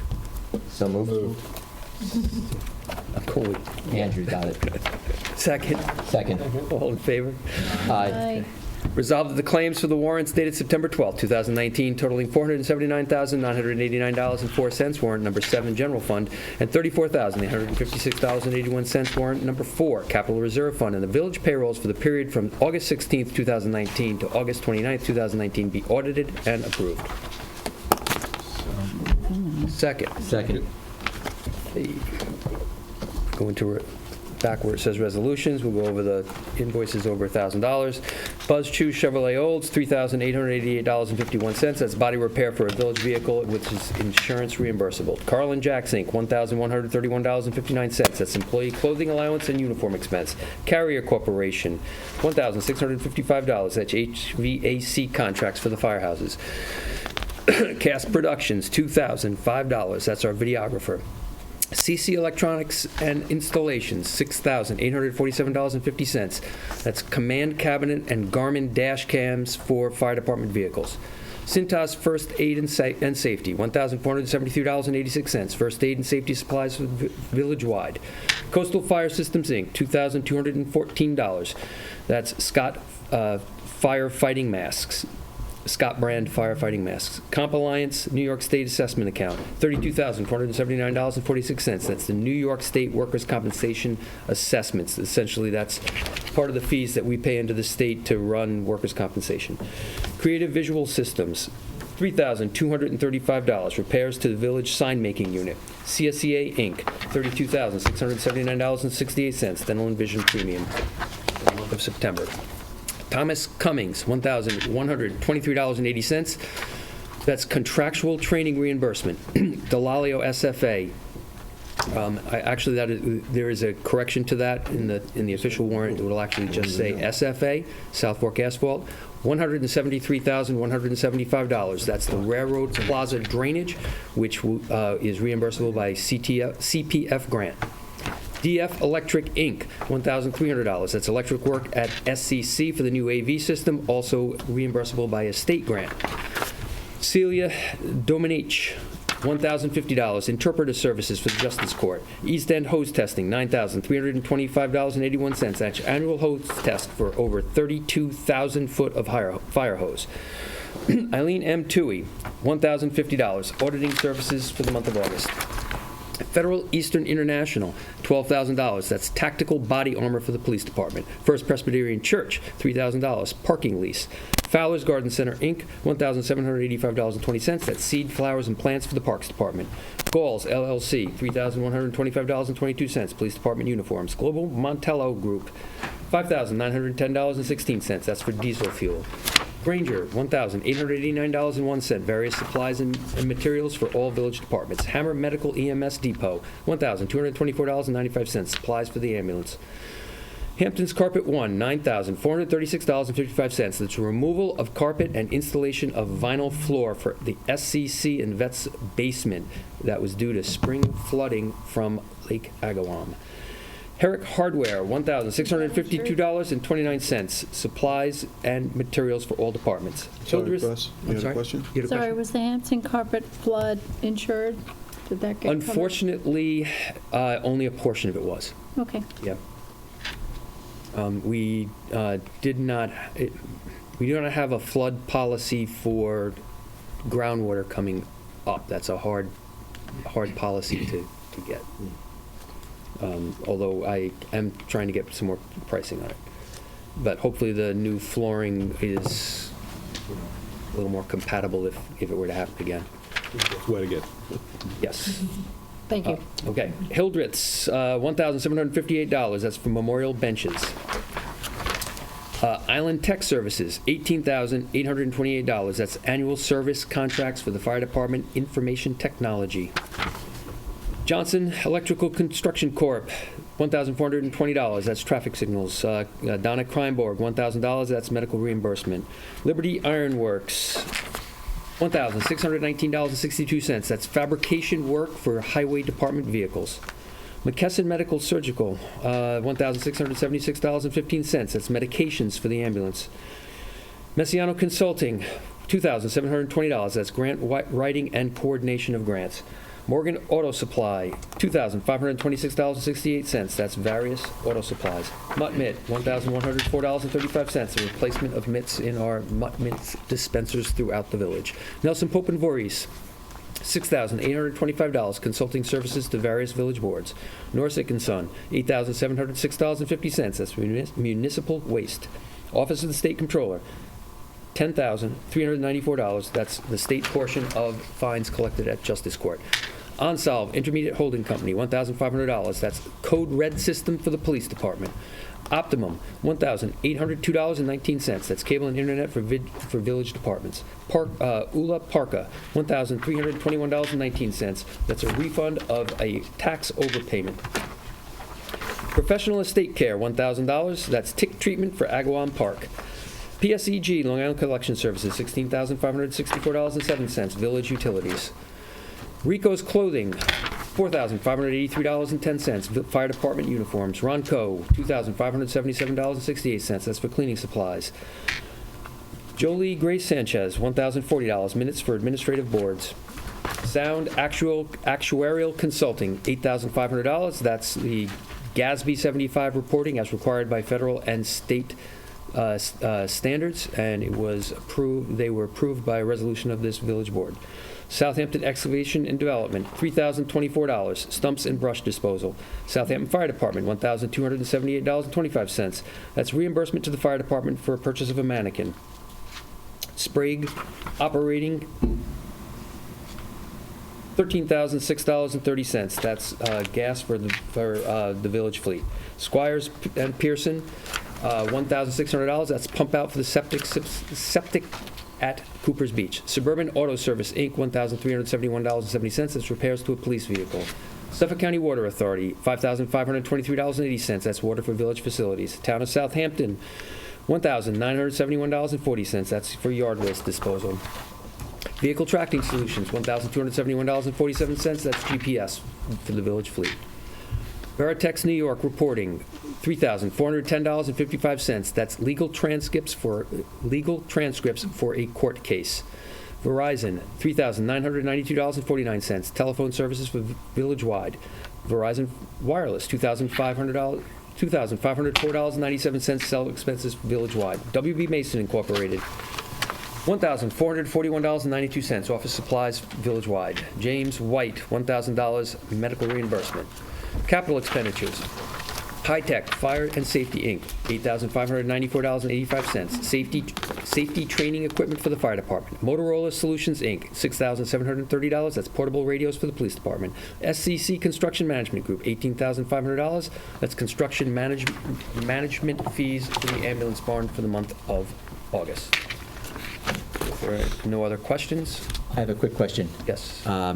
Vendor ID 3591, Nelson Pope and Horace, for $6,825. How many hours is that for? What is that for?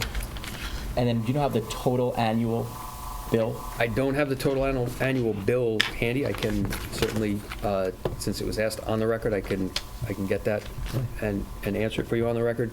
And I don't, off the top of my head, know what particular, whether it was for just 1 month or a couple of months. However, we will pull that bill out when we go in to sign the vouchers afterwards. But I will get an accounting of that, and I will actually put it in the record because you asked. I'd love to know how much time is that. Correct. You asked on the record. I will answer it and put it in the minutes. The check numbers are just for 1 day. So that's, obviously they probably just came in all at once. Yes. But it'd be nice to see, is it just for 1 day, is it for a month, or for a week? I got you. Absolutely. And then the Messiano Consulting, I'm just curious, what grant was that for? Actually, it's managing the multiple grants that we are getting reimbursements for. So essentially, she coordinates and keeps the records. We just send her, submit the bills to the various grants. We have the grant for the Nugent Carriage House, the SCC Audio Visual Grant, the Lane. Gin Lane, yes, but I think she finished the paper, she may have finished the paperwork on that, but the Railroad Plaza was the Railroad other one Plaza. that I was going to speak about. Those were the billings for this month for services in maintaining those. Excellent. Thank you, Russell. Okay. No other questions? All in favor? Aye. Resolved that the Board of Trustees hereby approves the following budget amendment. Increase grants local government, account A 2706, $211,000. Increase street maintenance contractual services, A 511044, $211,000. Is there a motion? So moved. Second. Second. What this is establishing the actual account in our general ledger in order for us to get reimbursed by CPF. That's the $211,000 is the grant we received for CPF for the Railroad Plaza drainage. So it's just the accounting measure. It's just the Having one accounting side of the- measure. One side of the column, the other side, Correct. that's all that is. Right, so we increased, in our budget, I increased revenues by $211,000. I increased the expenses by $211,000 in the highway department. Correct, thank you. That was a great job by Gary and his team. Just, we all know that, but just to say it another time. That's great, no, good. And since you brought it up, I stopped the other day to say hi and thank you. You know, our crews are very, very talented. I mean, they do things that most municipalities contract out for. Sidewalks, a lot of the things that... So it was curbing. Most of that brickwork, stuff, right. Brickwork, a lot of that we do a stuff lot is of masonry, contracted out. So we do have a very good masonry, tree services we do in-house. Most municipalities don't have arborists. So again, since we're throwing some compliments out, it is something that we do specialize in. Make a motion, no. Entertain a motion. Resolved that the Board of Trustees hereby approves the application from Shoreline Towing as a tow truck operator for the Village of Southampton as regulated by Chapter 103 of Village Code. So moved. Second. This is annually we enter into agreements and get all proper insurances for the call-out towing companies that the police department calls when we impound a vehicle or if there's a motor vehicle accident and they don't, and they have to tow a vehicle. All in favor? Aye.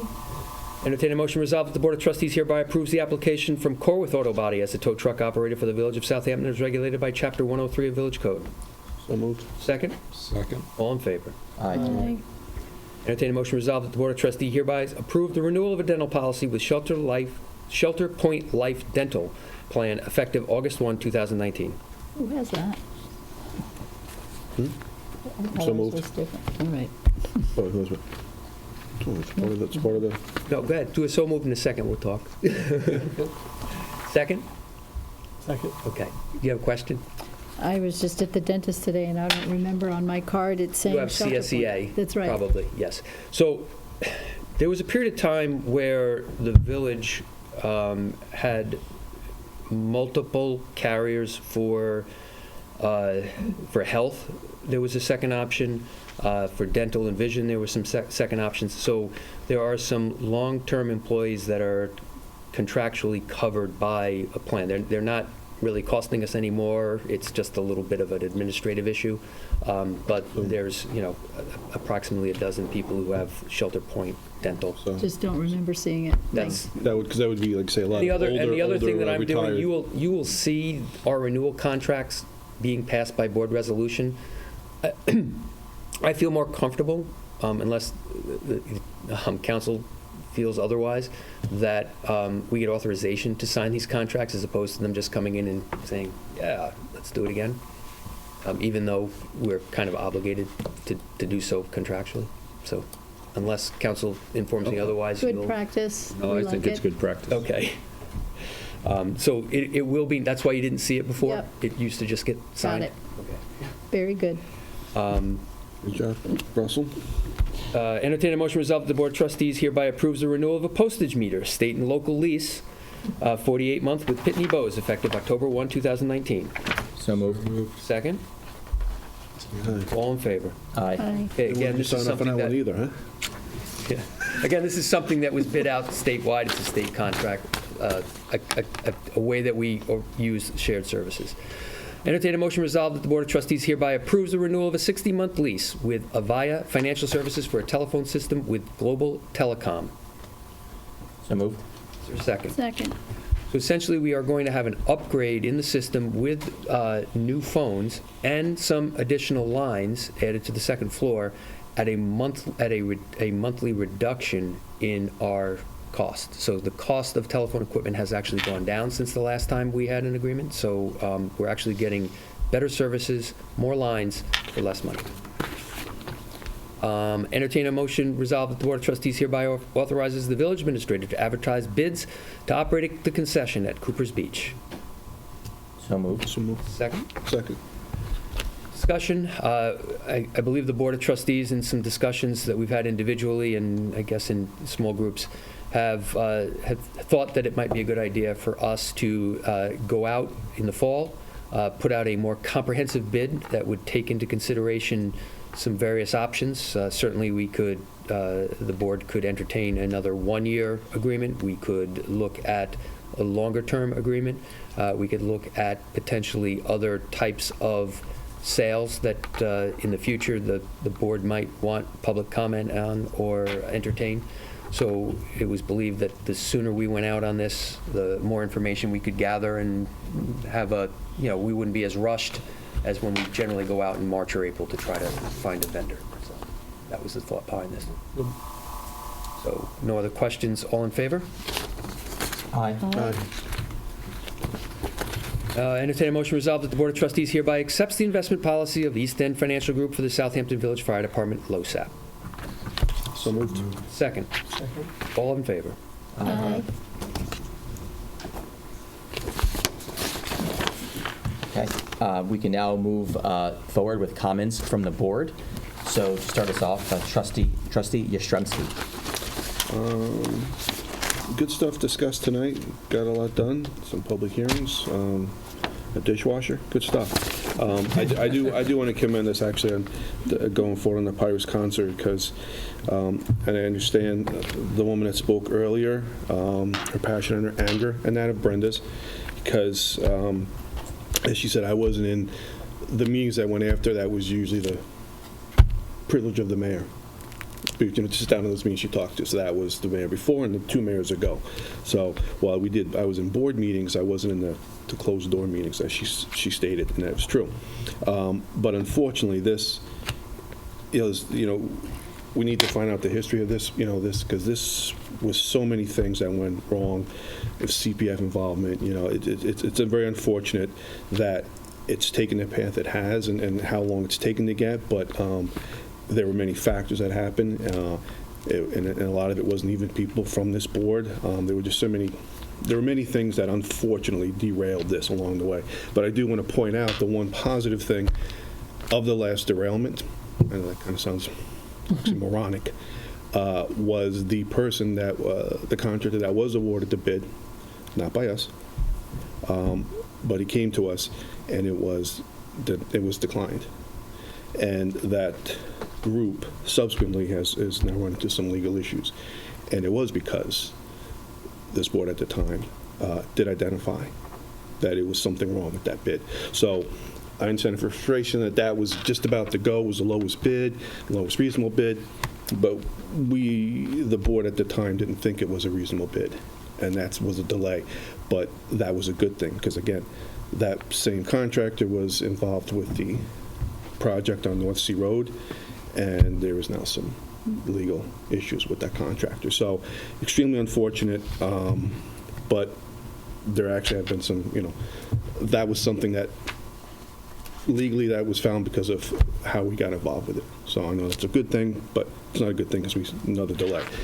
But hopefully, again, Mr. Rogers is going to we get his specs in, we get out the bid and get this going. And he did point out, which is true, the numbers that came in were just, we all were envisioning at the time a certain figure, as he pointed, the dimensions of this small structure, and they were coming in just like off the hook. It was amazing. But in any event, clearly whatever we can do to get this going and get it back on track is certainly the job of this board. So I do thank them coming up and Brenda and stating the issues, but unfortunately, there's a long and undistinguished list of gaffes along the way from a lot of different areas. But I'm glad we're getting that going. Thank you, Trustee Yashramsky. Trustee Allen.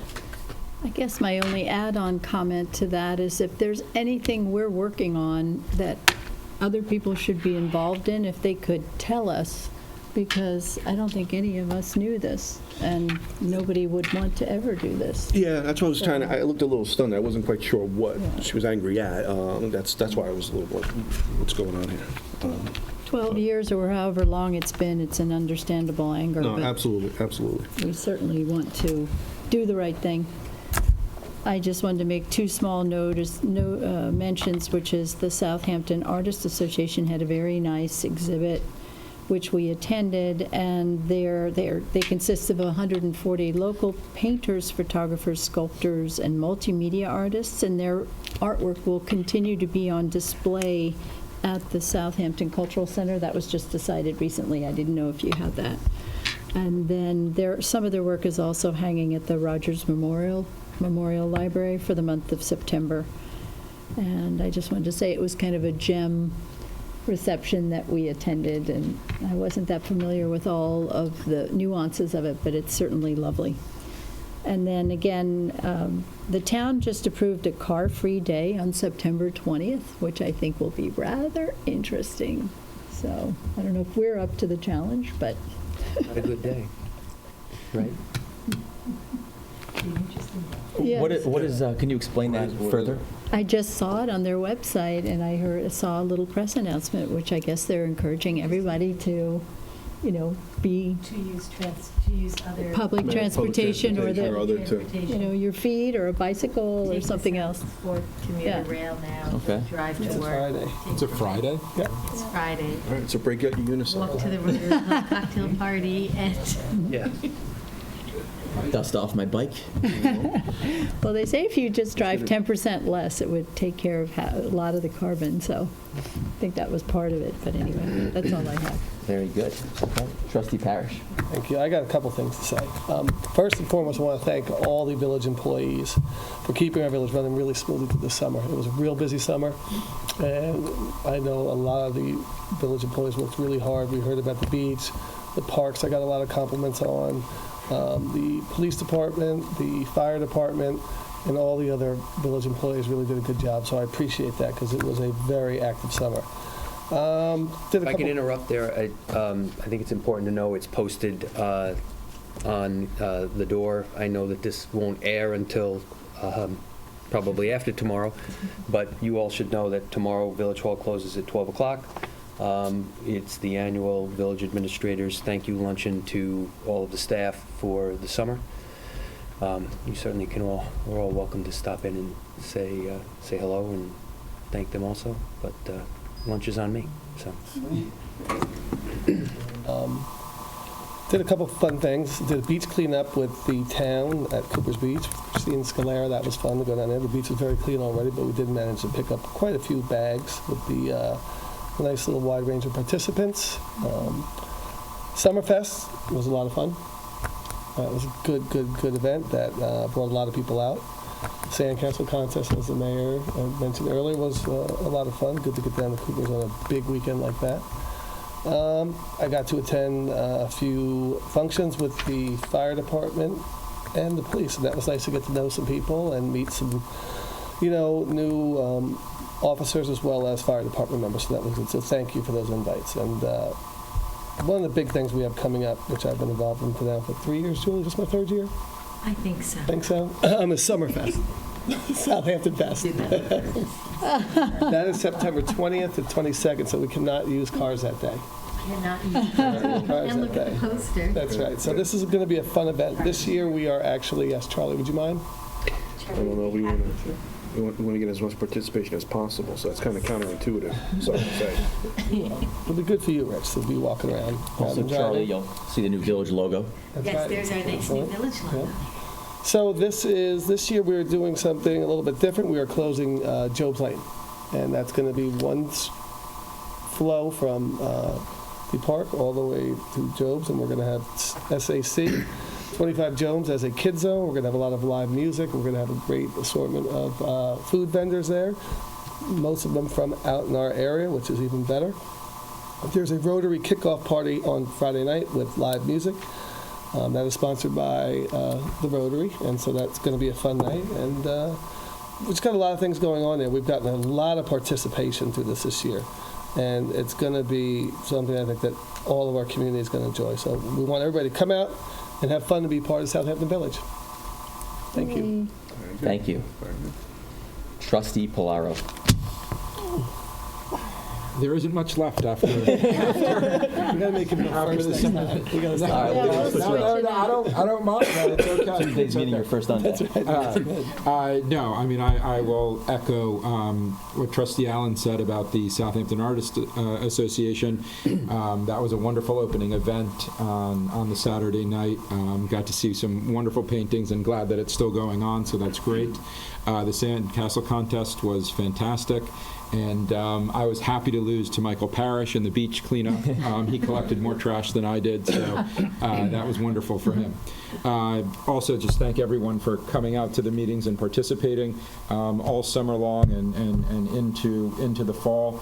And as you know, Russell pointed out earlier, public comment doesn't just have to be here in the podium in front of us. It can be in the form of emails, letters, telephone calls. So please do make your voice heard. It's important. Well said. Yeah. Thank you. A few things to note. A lot has been covered, but the first thing I wanted to just remind us all about is that we did form committees, and I do not want to forget, now that the summer is over, about the surf committee, because before you know it, summer will be here again, and I'd love to make that committee come to fruition. So perhaps later tonight or on Tuesday's upcoming meeting, we can finalize our list of committee members, and I would love to have everybody start working on kind of our goals from that committee, particularly when some of our local surfers are now going to other places around the world in order to catch some waves. So I think now is as good of a time as ever to bring that to fruition. Do we just want to mention the committees again? In case anyone's interested, if they could reach out to Russell or Julie. So we had the infrastructure committee, we had the surf committee, we had the budget and finance committee, and we had the Lake Agawam Water Quality Committee. And we would like to propose sports and recreation, and we were also thinking of having a business development committee that encompasses a lot of the good work everybody's already doing, but that's with everyone else's approval.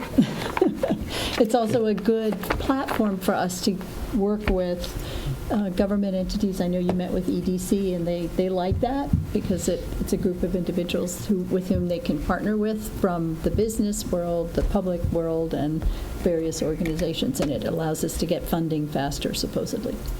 Okay. Thank you. Well said.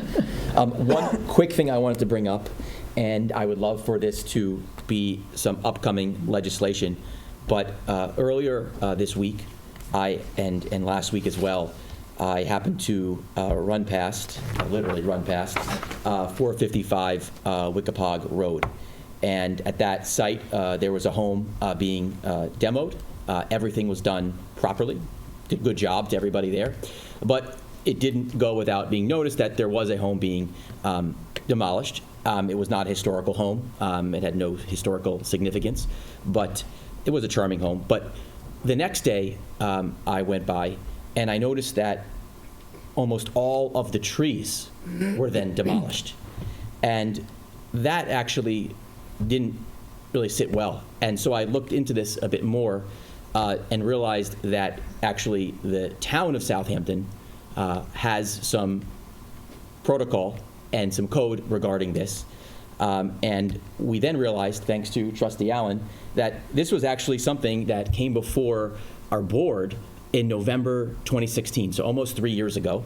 And we had a good group of people, including Mackie Finnard and Roger Blau, as well as some others that were involved in the background in proposing some legislation. I happened to speak to Nick Palumbo this morning, who I believe was very much in favor of that, and he actually had indicated that while everyone did a great job bringing that to the board, that the SAVE committee then lost some momentum after that legislation wasn't passed. And so I would really love for this board to revisit that potential legislation. We can show some of the comments, as Rich had said. The goal is not to add an additional layer of government or an additional layer of legislation, but the goal is to do something that's seamless, that protects our environment, that protects our groundwater, and that's consistent with our neighboring towns and villages. So that is something I'd love to consider moving forward. And in conclusion, yesterday was the anniversary of 9/11. And obviously this is something that every person, not just in Southampton Village, but in our country, but around the world, remembers. So I just wanted to recognize everybody that was involved, whether it was victims, law enforcement, first responders, and that obviously ties back to our village. And once again, we're reminded about how fortunate and lucky we are to have an excellent group of police and fire, ambulance rescue, even ocean rescue. And so we could not be more fortunate as a community to have such a great team helping us. And we're always reminded that this particular moment in our history did bring our entire country together. And we always should think about that because we are a village here, we are a country or a team, and working together, regardless of what it is very important. So I just wanted to mention that in conclusion tonight. So thank you very much. We have a second public comment, so Chief Cummings, unless you are interested, we'll move to adjourn to executive session for the purpose of discussing legal, contractual, and specific village personnel matters. Thank you. Second. All in favor? Aye.